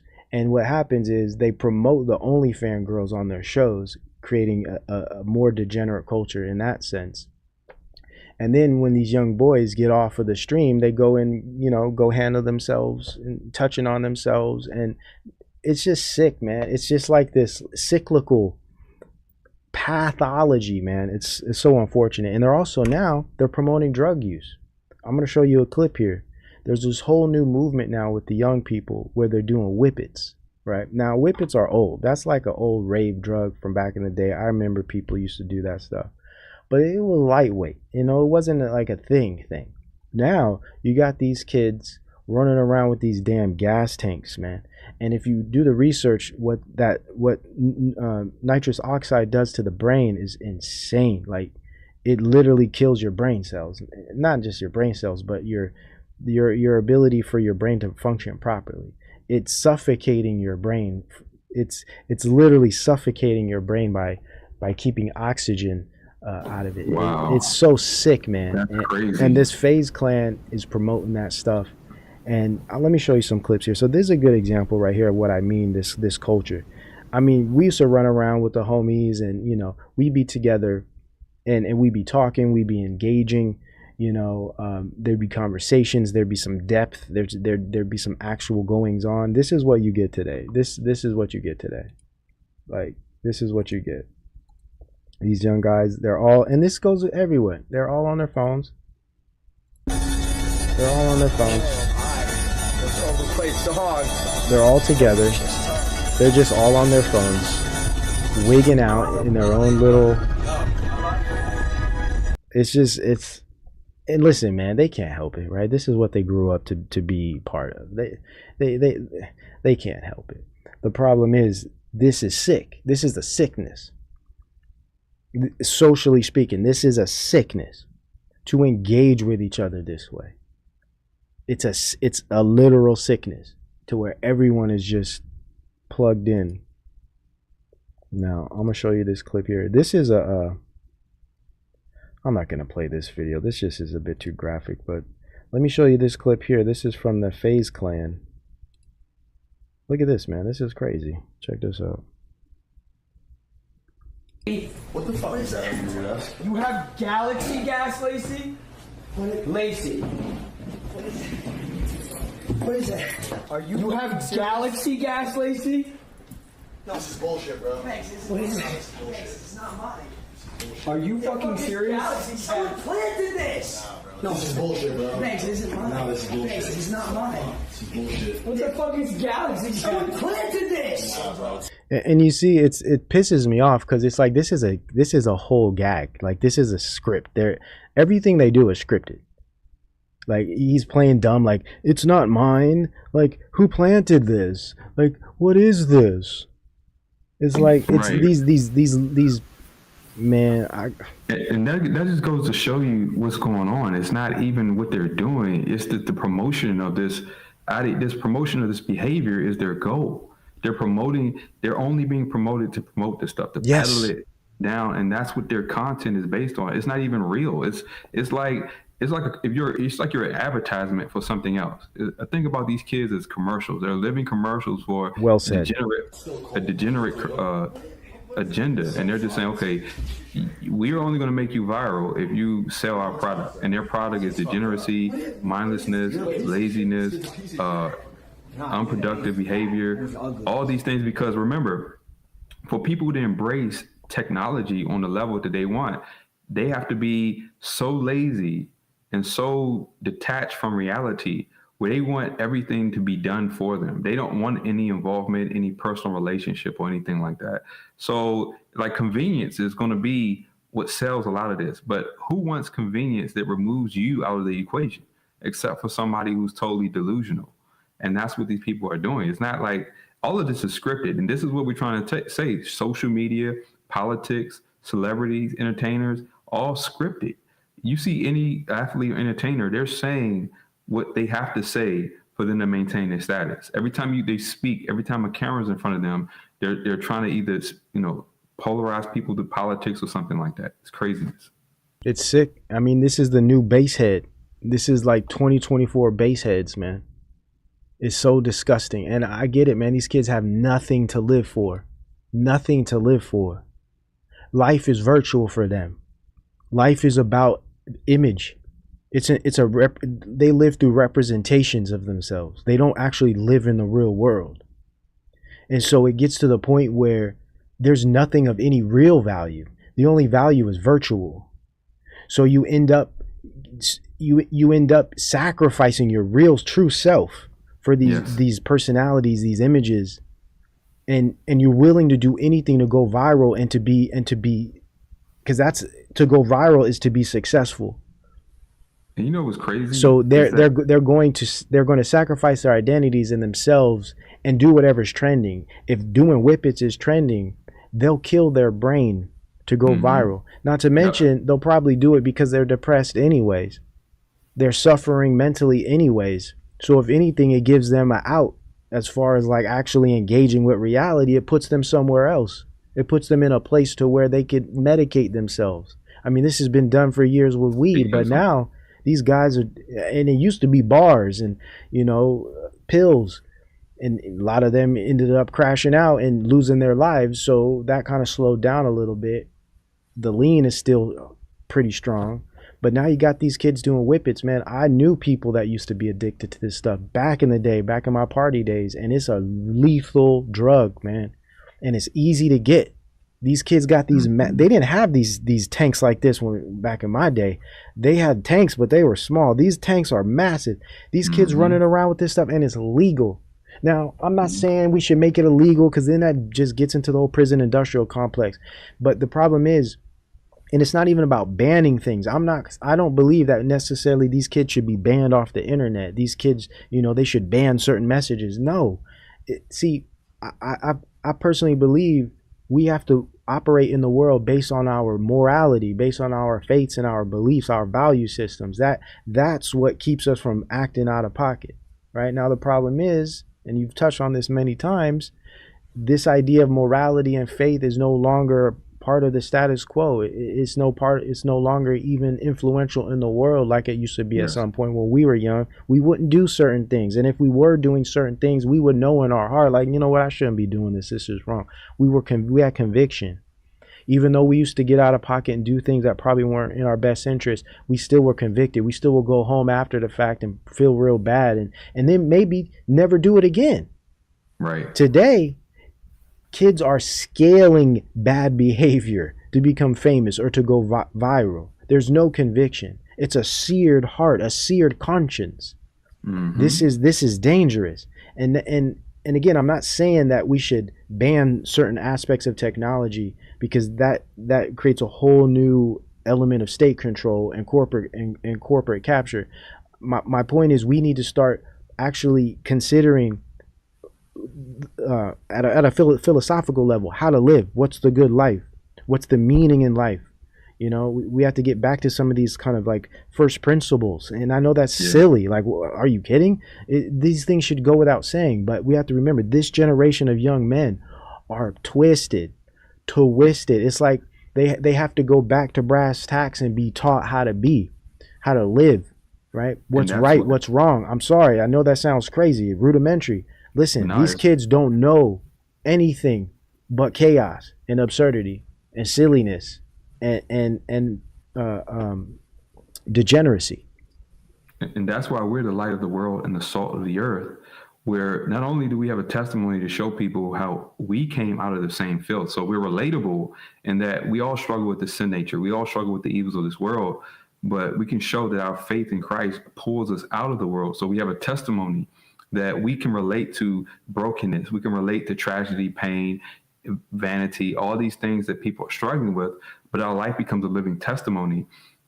And see, us speaking what we speak and speaking biblical truth in the biblical worldview is important because If you notice, darkness can't exist in light. So what they're trying to do on a systems level is dim the light online. Like, this is why we don't just talk about this stuff online. We do this in real life.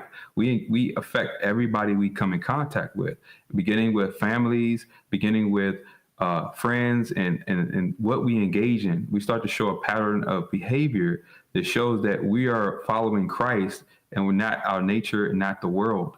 And this is why we are the salt of the earth. We preserve the values and principles that are needed to have a functional world, a functional society. And they don't, this is the true reason why censorship exists. Because I tell people, why would they censor anybody in a state where, like, when we're talking about social networking, why would they censor us before they censor things that are actually causing harm? Because the harm is necessary for them to justify what they're going to promote. They don't want people to know that this is a spiritual problem. And when you ignore that this is a spiritual problem, they're going to give you a technological solution for a spiritual problem that's going to only remove the essence of who we are out of the equation. See, they're not solving the problem, they're changing the problem. They're not solving it, they're changing it. They're rebranding their evil under the guise of technology that's going to polarize lost, spiritually dead people into something much worse. We all know this is leading to the mark of the beast system. We all know that transhumanism is just a fancy word that to describe rejecting being made in the image of God. That's what this is. That's a spiritual issue. It's not knowledge, because people don't care about the knowledge. Their nature, they're subject to a nature that only the Christ living in us gives them a moral standard that they don't seek in Christ. And they look at people who have been regenerated, people who have been changed by the Holy Spirit, and like, wow, I know this guy came up like I did, but something's different. And they see in our example and pattern of behavior that their behavior is destructive because they can see it comparatively to those in Christ. This is empirical. You can see look at the drug addict and look at the person who's not on drugs. Look at their consequences. Look at the effects of their life, the outcomes. That's measurable. And so just like you can measure someone's life who's been translated into Christ versus someone who's lost in the world, you can see what they're accepting, what they're promoting, what they're devolving into. These kids are just destructive. They're broken, and we're all broken. But brokenness can either lead you to destruction or it can lead you to Christ. And we had a shot. We had a shot. Yes. We were broken. Yes. We were out of pocket, but we had a shot at life. These kids have no shot when this is what they have coming up with, and when they're spending their life in these worlds. When these are the people they're looking up to. When these are the people when these ideas, these visuals, these messages is what they engage with on a daily basis. They don't have a shot at life. There's no future for these kids, man. When this is how they're coming up. Like I said, we all had issues coming up. We all got out of pocket. We all were getting into trouble in different ways. This is on a whole other level. This is MK Ultra 2.0, man. These kids are finished if this stuff doesn't change. Yeah, and on top of that, they want to genetically engineer your children. On top of that, the manipulation with frequencies and everything else is going on. This is having a biochemical reaction, the alterations of food. And you add what they're putting in their eye gates, because the Bible says the eye is a lamp of the body.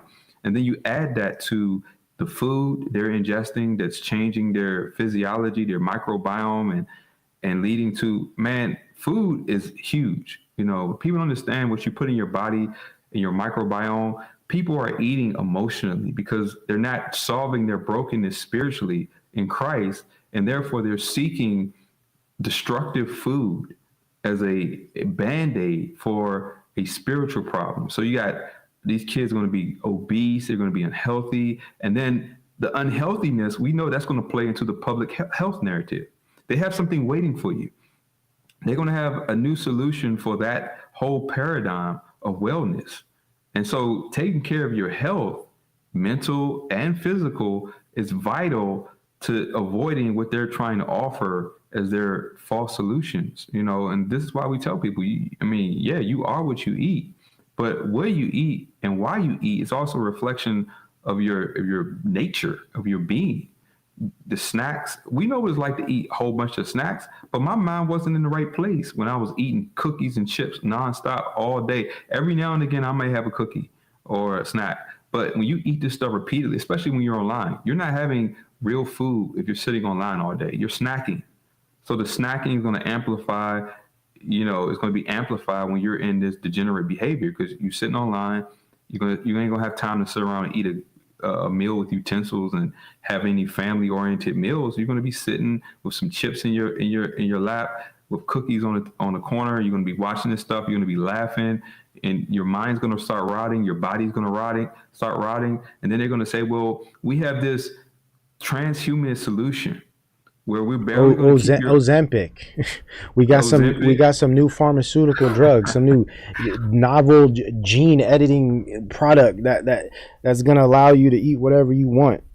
Isn't it interesting that Ozempic is coming out hot at the time where people are like at this degenerate level? Like everybody's looking for a microwave solution for something, and it's not a solution. It's a microwave distortion of a solution because it doesn't fix the problem. And now they have all these issues with Ozempic they're trying to hide from people, just like everything else they manufacture. People don't realize we're designed the right way. All we have to do is accept the way that God designed us, to eat real food, to have real families, real interactions, to get out in real life. The solutions to life are very simple. Take out brokenness to Christ instead of binging on mindless entertainment. That's not going to solve your problem. As soon as you take your headphones off, your Oculus or whatever, you're going to be dead inside. And then that's going to lead you to drugs. And then you're going to be drug addicted and online.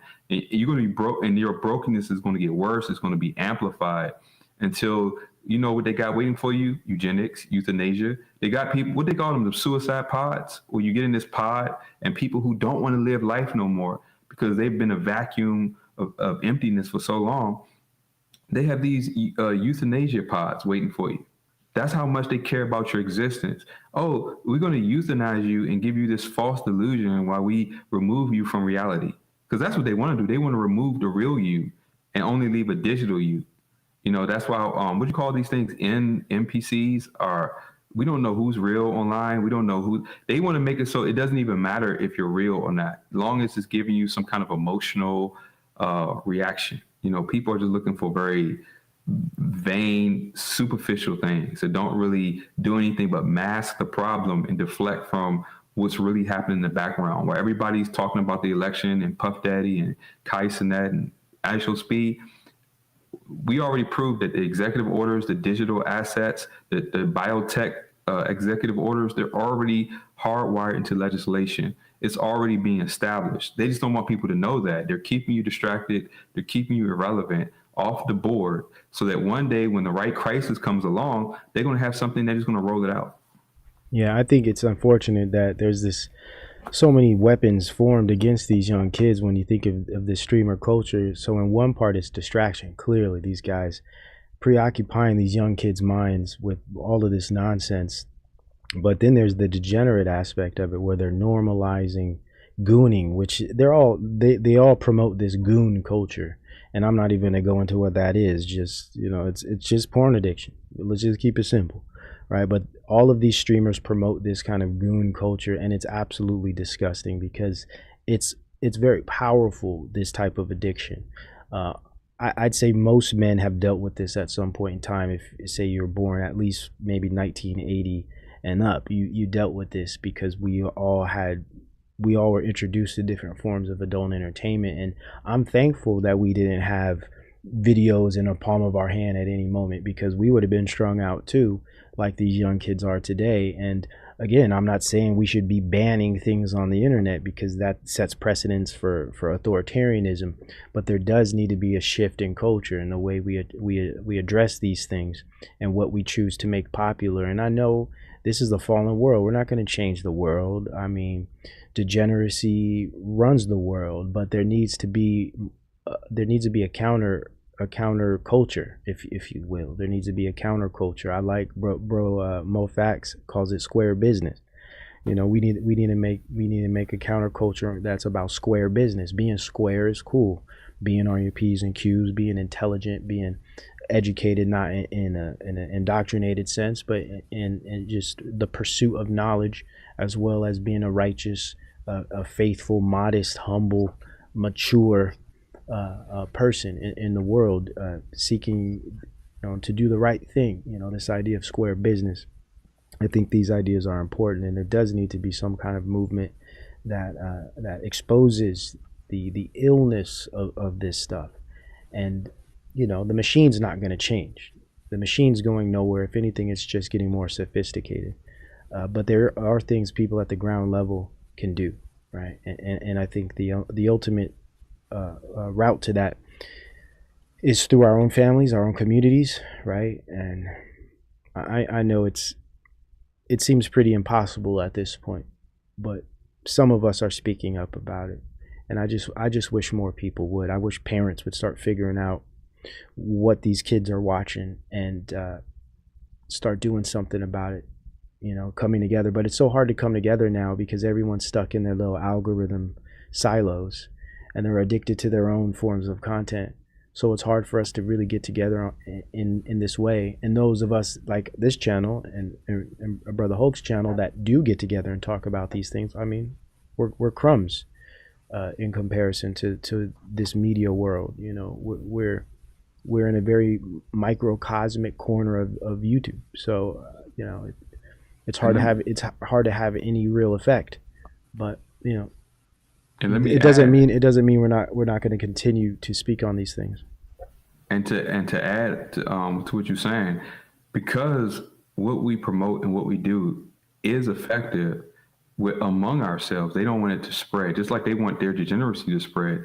They don't want our regenerative new nature to spread as well, because we see the testimony and example among ourselves here, especially in the body of Christ and just in the general network of people who are coming to awareness about this world, where we're starting to disengage from this propaganda and this illusion of entertainment in society, and we're becoming more proactive in guarding our hearts, taking care of our bodies, having more meaningful interaction, trying to guide the youth into more responsible, productive behaviors. It's proven itself right, because when people come out of that worldly paradigm and they come into a network among people like us, they're changed. Their real life is changing, and so they know, the world knows what we do works. That's why they try so hard to suppress it, to make it less visible, because it works. Not only are we living examples in our own lives, but just the network and community. Look what we're talking about. We're always talking about things that are good and wholesome and preserve us to live the way that God designed us to live. We're not telling people to go eat McDonald's and sit online all day. We're trying to tell people, no, be aware of what you put in your body, what you're feeding your soul, what you're putting in your heart and your mind. This is what they don't want you to do. They want you to not be engaged. Public school systems are just indoctrination systems. They're not, like, for the most part, it used to have a structure, at least, to make sure kids could read and people could do basic arithmetic. But now we see that they're using that to promote lies and deceptions and just indoctrinate people to accept anything. To go to school, what procedures you have to do. It's really exposing itself of what the hardline agenda is through all of the mainstream official ways of doing things. They want you to conform. They want you integrated into what they have coming next. Everything that's being promoted right now, all of the I Show Speed. He said he spent $100,000 on a robot dog, an AI dog. Yeah, he's promoting. People don't understand. He's promoting this. He's a salesperson. This is why this is not organic. His rise to fame he's an archetype of what they're trying to make a lot of lost children who are unparented emulate and try to be like. He's an idol for them, for people who have a vacuum of good parenting. And these individuals have replaced parents in many ways. Yes. When these kids are spending more time with these personalities in their own families. Way more time. And they're looking up to them. They're learning everything about life from these kids, because these young people, they're not engaging with other things. See, at least, like I said, when we were young, We may have had our favorite cartoons or our favorite talk shows or our favorite Sports. sitcoms, but we were reading books, or at least reading some kind of newspaper or magazine. We were doing things out in the real world, having real experiences, where you is the best form of schooling, actually engaging in the world, going places and doing things and testing the limits of yourself and testing the way the world works. That's where real education comes from, at least its root, right? Yes. So we were doing all of those things. We had all different areas of life to pull from. Now you have these kids that are just totally absorbed by this certain personalities. And I mean, this is replacing life, it's replacing parenting. And what's worse is the messages, the symbols. And you're right, these kids, these streamers, Kai Cenat, the what is it, the FaZe Clan, Amp House, all these guys, they're just extensions of the machine. Yeah. And what they are just being exploited. Their personal narcissism is being exploited by these machines because they're getting rich. They're living their dream as famous influencers. So they're exploiting their viewership for their own personal gain, because they're giving no real value to these young kids outside of entertainment. And I'm not saying entertainment's bad. I like entertainment. I like watching funny stuff. I engage with some entertainment time to time. But this is deeper than entertainment. These kids are living in this entertainment. They live there. They live in it. It's much different. It's way deeper. It has so much of a much deeper psychological effect. It's an element of conditioning, identity shaping, worldview design, hence MK Ultra. That's why I truly believe this is an intelligence thing. And I'm talking about intelligence agency backed when we think of YouTube, when we think of Twitch, when we think of Kick. All of this all is of government these, regulated. they're all government regulated. They're all invested. All BlackRock, Vanguard, InQtel, Alphabet, they're all just not just getting money, but they are able to structure the behavioral modification. They're able to structure the way the population thinks. And with the algorithms, they know what people are watching. They know the messages that people are taking in. This gives them the ability to predict human behavior. This gives them the ability to predict how populations are going to behave in the future. I don't think people understand how deep the data goes. So now that you have kids that aren't doing anything in their life outside of vegging on particular messages, do you understand how easy they are to predict? They're like robots. They know exactly what buttons to push. Their interests are so limited and so so simplistic. There's little to them, and it's just it makes me sad. I'm honestly, it breaks my heart to see young men being destroyed this way by young men a little older than them. Right. And it's a handful of them, guys. I could count them on my hands. There's maybe 10 of these dudes. And they're changing the future of men. I mean, I don't think people realize how big this is, man. I don't think people realize how big this is, man. No, they don't. I mean, the internet is basically training children to accept their AI, their automation. Because think about it. You spend enough time talking to a machine. How does that affect your psyche? Because we forget, like, we know who we're talking to because we're engaged in an ontology that defines the value in the person. But these kids are removed from ontology that establishes people. And so to them, they're talking to machines. They don't see the people. They don't even see their subscribers as people anymore. They're just numbers. And that's why they're always looking at the view count. They're always looking at the sub count. They're not trying to engage. They're polarizing. They're engaging. They're using emotion. And so it's like the conditioning to talk to machines. And so so don't be surprised when I see kids like, hey Siri, I'm just like, I shake my head. I'm like, you got parents, go talk to an elder, go talk to your if you have grandparents, go, hey Siri. They give credibility to technology in a way that would give a parent. That's crazy. Not realizing that the body of information coming through this technology is an aggregate of the world. It's not coming through a spiritual filter that's removing all the garbage out of it and giving you sound wisdom and advice. No, it's the aggregate of the corruption and filth that's being distilled in a very compressed way to just destroy them. And that internet, I mean, look at the comfortability. They're talking to screens, their eyes are engaging with this. They don't even care about wearing their eyes out because they don't even see value in using their eyes. They rather put some fake glasses on or Oculus and let the image be even more forced upon them. And when they go out and look at sunlight and real light, they're like vampires. It's like, what is this place? Put me back in my dark room.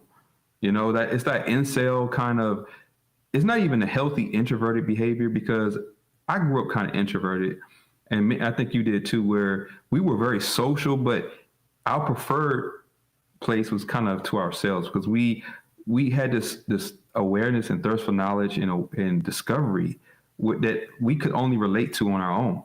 And it was like we just wanted to learn and figure things out, and we was immersed in real life to the point where there's a lot of stuff we had to do ourselves. But it didn't mean that we weren't social. We were very social people. We engaged, we had fun, but we were also very okay being alone. And not in a very spooky, creepy kind of way, but we were very creative, and we were in the state of discovery, man. I literally read encyclopedias, just read through them, trying to learn as much as I could. I used to love doing that. I used to watch the Weather Channel. My grandmother would be like, he would just watch the Weather Channel. And this is back in the 80s and 90s when the Weather Channel really gave you real insight. It wasn't as like media, modern media as it is now. People are like, this boy watched the Weather Channel all the time. And now it's like, I can look at the sky, and all my friends know this. I could tell you within 30 seconds when it's about to rain. And to the point, I know about the smell of the sky, the wind, the look, everything, just the feeling I get from what I'm perceiving, that it's going to rain in 30 seconds. I do it every time. I just have this awareness with the sky, of knowing what I'm looking at, doing the research. I had a guy named Paul Colson. I don't even know if he's still living. He's old. But my grandparents, he was a weather expert at the Weather Channel back then before they sold out. And he was like, and I regret not calling this person. They said, you should call him. I didn't call him. I was almost intimidated. He was like a big time type of dude. And I was like, I didn't want to be known like that. I wish I could go back in time and right that wrong. But man, I could have talked to this guy who's been there studying weather and meteorology for like 30 years, man. That's how vested I was in it. And that's why people don't know. We have a lot of different interests, a lot of different hobbies. Kids don't have hobbies no more. They only have one hobby: get online. Yeah. And I mean, I know. And you made a really important point that I think we need to kind of touch on a little bit more. And this is the idea of being alone. And the importance of being alone. When I say being alone, I don't mean physically. I mean mentally, in your mind, with yourself, and how important that is as a young person. Yes. With regard to self-understanding and discovery, reflection, all of these things, self-reflection. Very, very important. Because now these kids, today, it's very difficult for them to do that because they have the convenience of company. And that is no downtime. No downtime. They have the convenience of company that comes in the form of entertainment in their palm. So I see this all the time, man. And I purposely go places without my phone because, for one, I'm used to it. That's how I grew up. I lived more than half my life that way. So I don't need to always have something to look at when I go somewhere. And, if I'm ordering a meal, or if I'm, waiting for something, somewhere doing something, I'm sitting there and I'm just looking at nature. I'm thinking, I'm analyzing, I'm people watching, I'm bird watching. I'm discovering interesting things on the ground, words written on the wall, signs, architecture, aesthetics, colors. If you just look out into the horizon in certain days, it's just so beautiful, the striations of colors and textures, just basic stuff, right? Testifying of God. Exactly. Or just thinking about something. Some of my favorite ideas come in those moments when I'm just sitting there thinking, right? And that's so important. Even if you're in a room or in a place where you're just surrounded by walls and there isn't nature and all of these things to look at, those are important times to develop oneself outside of assistance, outside of you know, all of these different kind of things people lean on, and the phone has taken that away from young people. I notice this all the time. Anytime young people, and it's not just young people, okay, I don't want to act like I'm piling on them, and it's not their fault. They are being exploited by a weapon. This technology is a psychological weapon, and it's been put in their hands, and now they're addicted to it. So I'm not trying to blame them, I'm just being real about what they're dealing with. And I notice this all the time. These kids, what they do is right when they stop, they pull out their phone.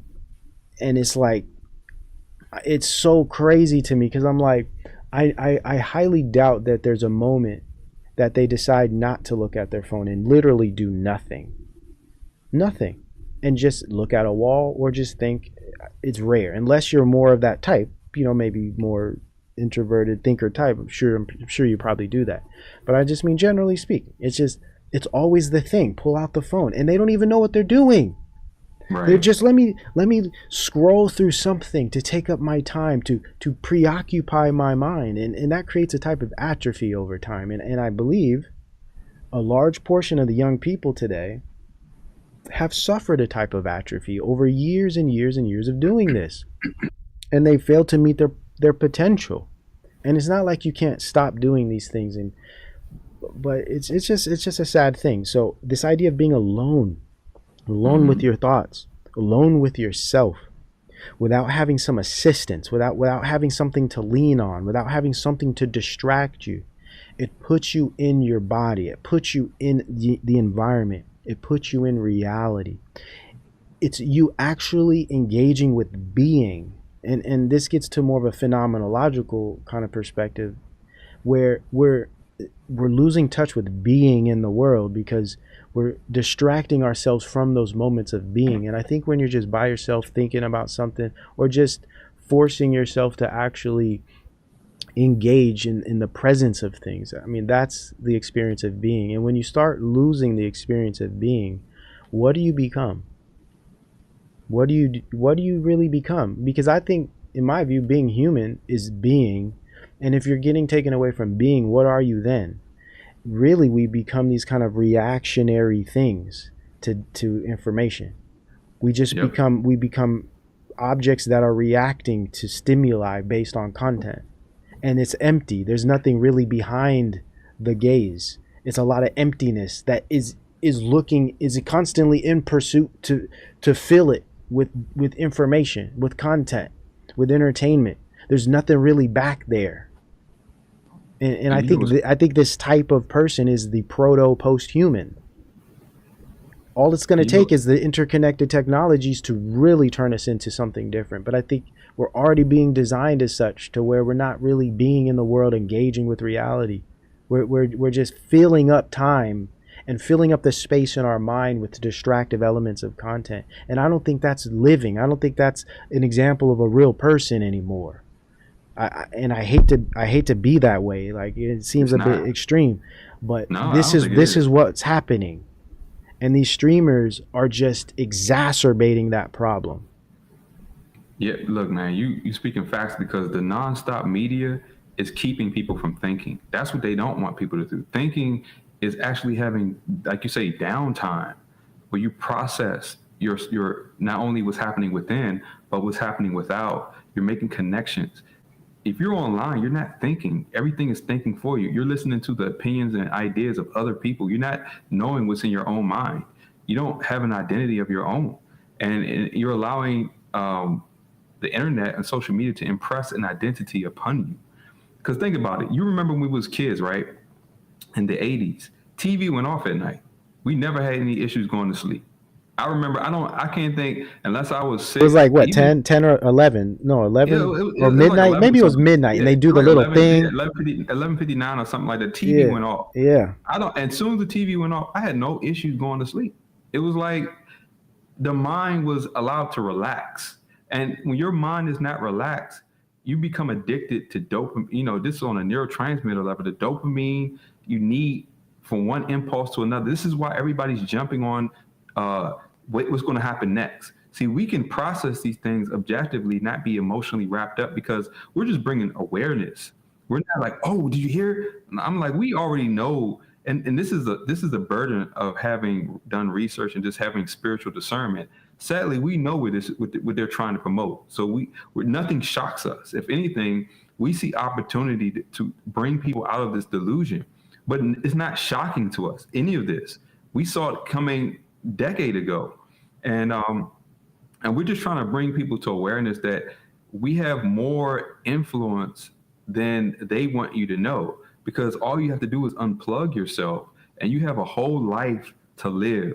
And if everybody decides to live their life outside of these digital mediums, we have more of a life to resist what they're trying to promote. Now, what they're promoting is the agenda of a fallen world, and it will be the judgment of a fallen world, but we still have a lot of life to live. And it's people are forfeiting their life for this delusion that's the problem. Because you have to give up your ability to go out and have biblical cogent families and relationships and interactions with people and enjoying God's creation and thinking for yourself, problem solving your own ideas. Like I was telling Days today, like my AC just stopped working today. I got in my car, it wasn't like the light didn't even come on. I was like, what happened? And I remember I went to admissions and they fumbled with my stuff. And so I had enough ingenuity to say, you know what, let me check my fuse boxes. I just tapped the fuses in. Everything started working. I could have took my car to the shop and they would have charged me $100 to $300 to change a fuse. And see, it's just that level of critical thinking that you're not going to get online, problem solving, especially among men, changing a tire. These guys are going to call another man to change their tire. They're becoming the woman in their own lives. They're waiting for another man to do something for them that they should have knowledge and grit and just will to want to do for themselves. I don't want no man to change a tire for me. That's humiliating. You know, anything like that. It's like, and this is why we are the examples. God is using us through transforming our lives and filling us with His Spirit as examples of how God can change us and create a more functional person to have a more functional life. And only because we reflect Him, we're living testimonies of Him. The world wants to remove God. They want to distort the ontology away from God. So therefore, people have no ethical limits. So they don't see no problem with letting technology invade parts of our lives that they should never be in. Technology should never be in parts of your lives. There should be an intimate, private boundary that technology should never cross. And now that people are removed from God, that boundary has disappeared from them. And they're just inviting technology to replace things that should not be replaced. I love this boundary idea. Because what I was trying to get at is limitations, right? Mm-hmm. And boundaries is a better term. We need to start to respect boundaries of life, just like we respect boundaries of biology, right? Yes. Just like many of us are going to enforce our boundaries when it comes to more biodigital convergence technologies they try to put into our bodies. Mm-hmm. We need to have the same kind of perspective with regard to what we put in our mind, with what we put before our eyes, right? There's boundaries. I'm not going to watch completely mindless, degenerate media for 10 hours a day. I mean, personally, of course, I wouldn't, because I'm a man of the faith, but I just mean, generally speaking, any person should realize this is a bit extreme. This is not respecting my boundaries as a healthy person. This kind of is turning me into a passive robot, because I'm not doing anything but just engaging with things that are really just going to hurt me in the long run, right? Mentally. So it's this idea of boundaries. I think we need to consider, like, limits. And of course, this goes back to values, right? This goes back to worldview. And as you said, it's like they've taken away God.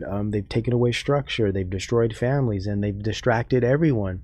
And I think another thing, speaking of manhood and masculinity, I think you were getting at earlier, of course, we're from a different time, right? We're 80s babies. So, I mean, it was different. So when we think of masculinity and manhood, of course, it's a lot different from the young men today. You said we're the role models. Unfortunately, no, we're not the role models, right? We know this. We're not, unfortunately. We should be the role models for Gen Z. Right. We should be, but unfortunately, guess who's the role models? These streamers. Streamers. I Show Speed, FaZe Clan, Kai Cenat.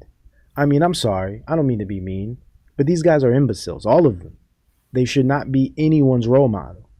It's unfortunate we're in this position, but it is what it is.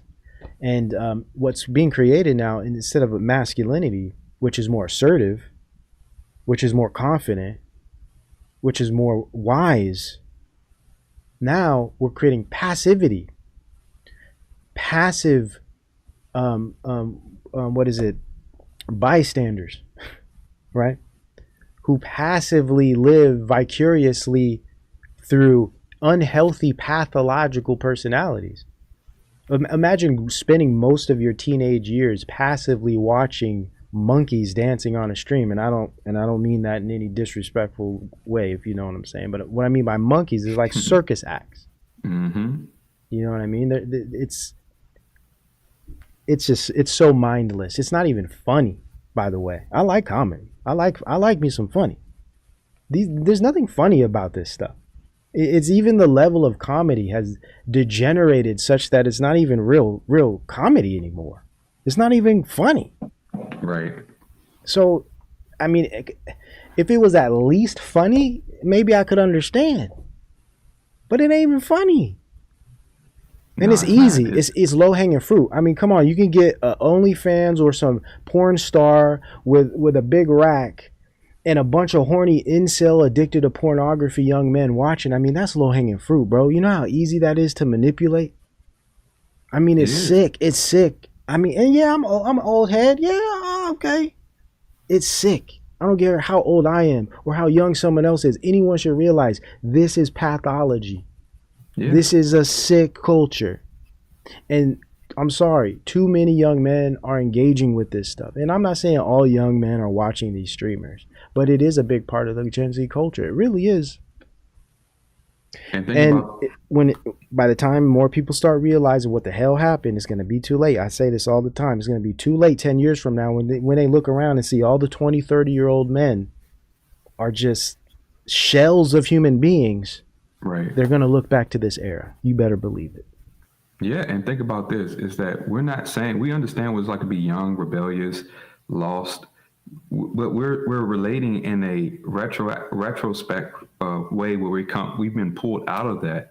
And so we have a relatable advantage to you. We're telling you, I know what it's like to be you, but we may not know what it's like to be you in this environment, but we all have the same nature.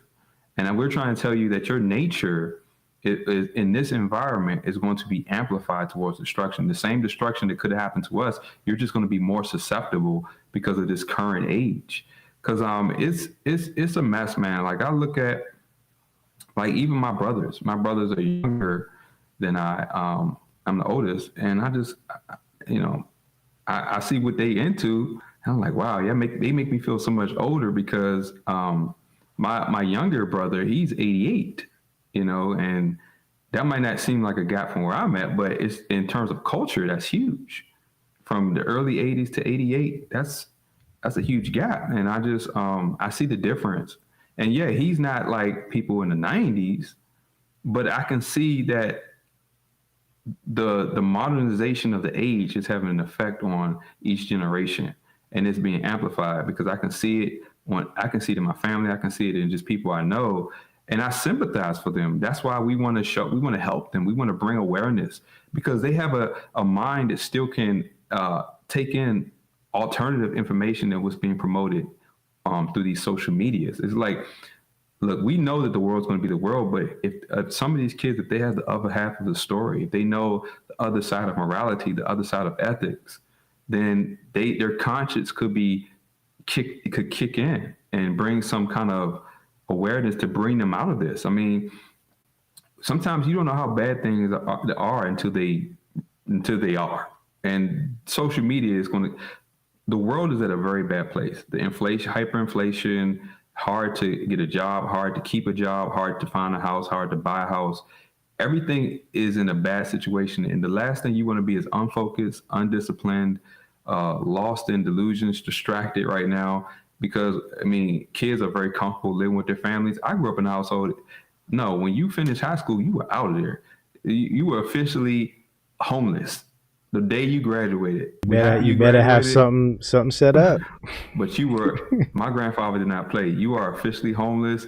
I mean, the moment that summer happens, you better be in somebody's college. You better have a job to have an apartment, go be a plumber, be something, but you can't live here.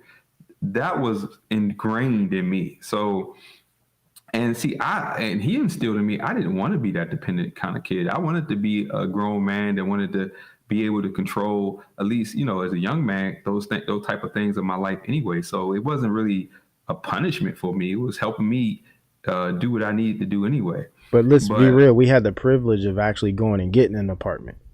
Yeah, exactly. Kids today is different, right? Yeah. It ain't. Listen, man, it's expensive to survive, especially super expensive. You're just working just a normal job. Now, even back in our day was still, I mean, it depended where you lived. Me being from California, it was expensive. We always had roommates. I left the house when I was 18.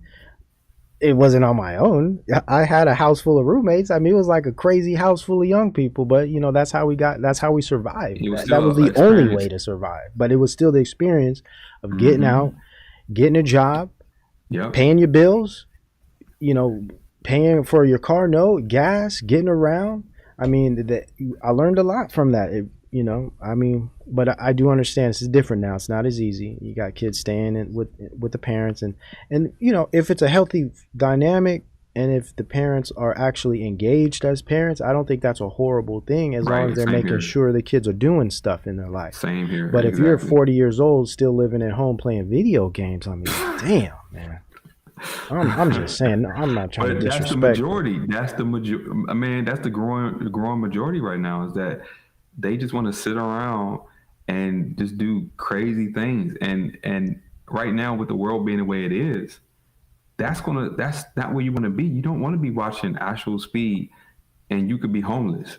And he's not preparing you for a world that's becoming more cold, more heartless, don't care. People are you don't want to be the person that has to have this choice. Am I going to take the juicy juice to get a job because I didn't prepare myself with any other options? Like, I mean, for us, there is no way. I would be on hard times before I do that. But a lot of people, they don't have the character and the resolve to endure such things. And these kids are going to make the excuse that we're just entertainers. That excuse doesn't work anymore. No, it doesn't. 10 years ago, it did. 20 years ago, sure. You're an entertainer. You're a part of the entertainment industry. Technology has changed. It has changed industry and entertainment such that it's far more invasive and pervasive regarding the individual or the audience or the subject. It's come to the point where you can live in entertainment now. And it's only going to get worse once the metaverse types of technology comes, where it's more immersive. Right. So this whole idea of it's just entertainment, they're comedians. No. Technology has changed entertainment. And until people start paying attention to the significance and impact of the development of technology, they're not going to understand why anything is happening and how the world actually works. So I know that's going to be a lot of responses. They're just entertainers, and they would probably make the same claim too. Hey, I'm a comedian. We're comedians. We're entertainers. We're streamers. No, bro. You're taking over young men's lives, and you're impacting them at a level of identity in a way that has never been experienced in history. This is a new phenomena. They're being paid to online propagandize and to condition culturally young people to be what they are without the promotion that got them to where they are. So you're selling a delusion for a lot of young people because you're not going to tell them that to make it, you have to. It's like they want you to believe that a lot of this is organic, and even though they might use one or two exceptions of people who grew up from something and then got the right connections, for the majority, we don't know. These people could be the grandsons of, or connected to some kind of distant way to somebody who has power and authority. I'm more of the inclination that these people are connected, and they were connected from a long time. They were groomed as children. And I know that word has a negative connotation, but it is what it is. They were sculpted to be who they are from a long, like Actual Speed he just became an adult. So who are his parents? What was it? You see what I'm saying? Like, The logical question is, who is his parent? What parents put their child in that position? And so you going that, I mean, what kind of deal did the parents make? That's the logical question I would ask, because a child doesn't walk to the child doesn't get endorsement deals and all that clout without the parents' approval. So the parents are the ones that put this child, and now young adult, into this situation. So there's some kind of deal being made. We see him, but we don't see what led him, what created him. He wants you to believe that a regular child, can be sitting there online and just be like him. And even if you could make the money, you shouldn't want to, because you're promoting degeneracy that's going to accelerate the society that no logical person wants to live in.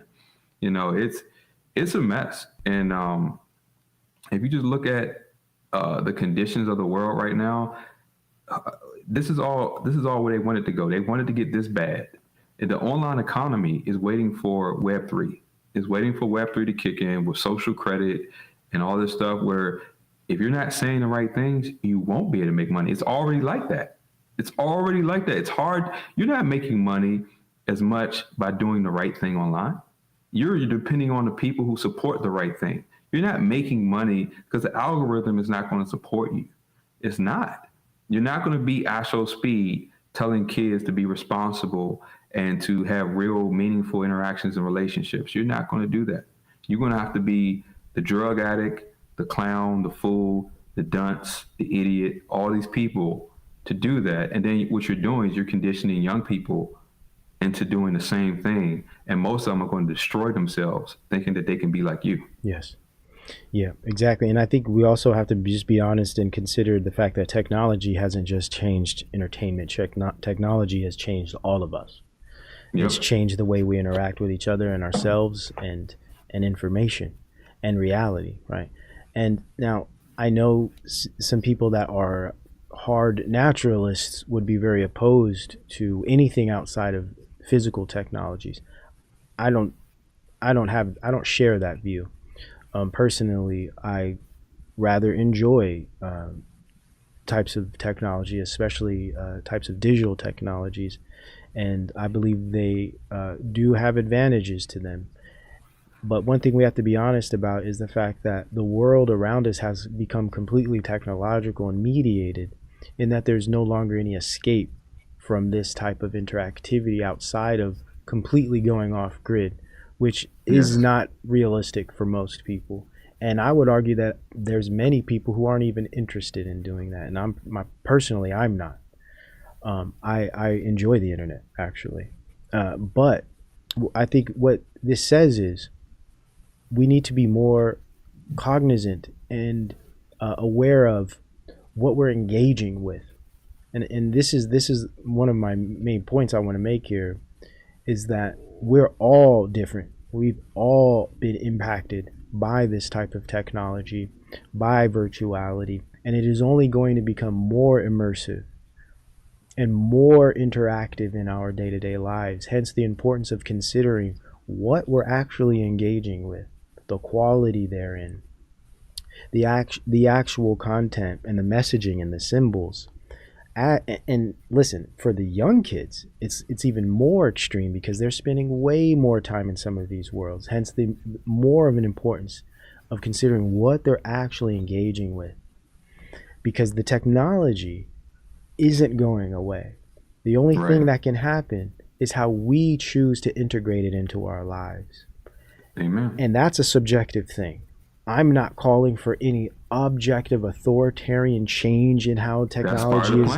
That's their plan. Listen, I understand this is the world. I'm not of the world. Okay, I'm in the world, or should I say, how is it in? It's not. That's actually not scriptural. Yeah, it's in the world, but not of the world. Exactly. But we know what it means. You know what I'm trying to say. Yeah, we have to exist physically in the world, but we don't conform to the evils of the world. Precisely, and there's no getting away from this type of arrangement, right? But we can, at a personal level, adjust things to our own, personal liking. I don't agree or believe in telling anyone how to live their life. I do not believe in making some type of draconian law preventing people from using technologies. I think we need to understand what technologies are, and we also need to understand that we don't have any real influence on how technology is actually put into the world, because this is an aspect of industry. This is an aspect of technocracy, which in my view is inherently the work of Satan, right? Not necessarily technology itself, but its industrial system of systems is The philosophy behind and it. the philosophy behind it is inherently satanic. Just like money, right? We all use money. We all make money to survive. Does that mean money is evil? No, it's actually the love of money, and it's the inherent system of it that's actually evil. When we think about crony capitalism and the deception, the manipulation of markets, and this type of exploitation of labor, etc., these things are evil. Now, Right. so what I would say is we have to be real about the world we're in now. It's changed. We've changed. These technologies are only going to get better. So we need to pay more attention to how we're engaging, what we're engaging with, and to what degree we allow it to impact our lives, especially our children, because they're going to be more affected by this than any of us, say, over 30. Right, we still have a lot of understanding that these young kids will never have the opportunity to experience. So these are things I'm more focused on the youth. I believe a lot of change can happen if we start to do things a little differently. Yeah, and I have the perfect scripture. It's actually it sums up what you just said. It's Titus 1:15. It says, "Unto the pure all things are pure, but unto them that are defiled and unbelieving is nothing pure, but even their mind and their conscience is defiled." See, pure means that you're born again in Christ. You have a spiritual awareness of the nature of God, and we have the heart that loves to be right with God. So when things reveal themselves as evil or sinful, we don't desire them. But when things are just things, we could use them in a capacity that doesn't violate our faith. And that's what we can do. Like, we could use technology to actually redeem it, to do things that reflect God's word and his will, but also have the discernment and spiritual and conviction to remove ourselves when it starts to impact things that are established by faith, like family and interaction and meaningful relationship. And this, of course, has been something that we had to grow into. You know, we had to grow, we had to learn and go through our own journey of faith, and our conscience had to be convicted through many experiences. But here we are, and we just want to share our information to the young people, you know, being where we are, coming through what we came through, to let them know that, you know, we understand, but we also have a bit of foreknowledge of knowing where this leads to. And we want to protect you from where this is going, because it's not going anywhere good. The world was selling you a delusion that's going to end very badly for you. And, you know, you're being weaponized and growing up in a time where it's extremely difficult, because there's not a lot of men warning you of these things. There's more promotion than warning going on. And so we are the warning. We are trying to present the example and the opportunity for these kids to have a chance to not be just lost in this technocracy, or lost in these transhumanist ideologies that want to remove their identity and reduce them to digital data, vanity, mindless entertainment, because the distraction is a necessary tool in their satanic agenda. Man, well said, man. Wow. Yeah, that's it right there. It's a warning, and it's coming from a place of love and genuine, sincere concern.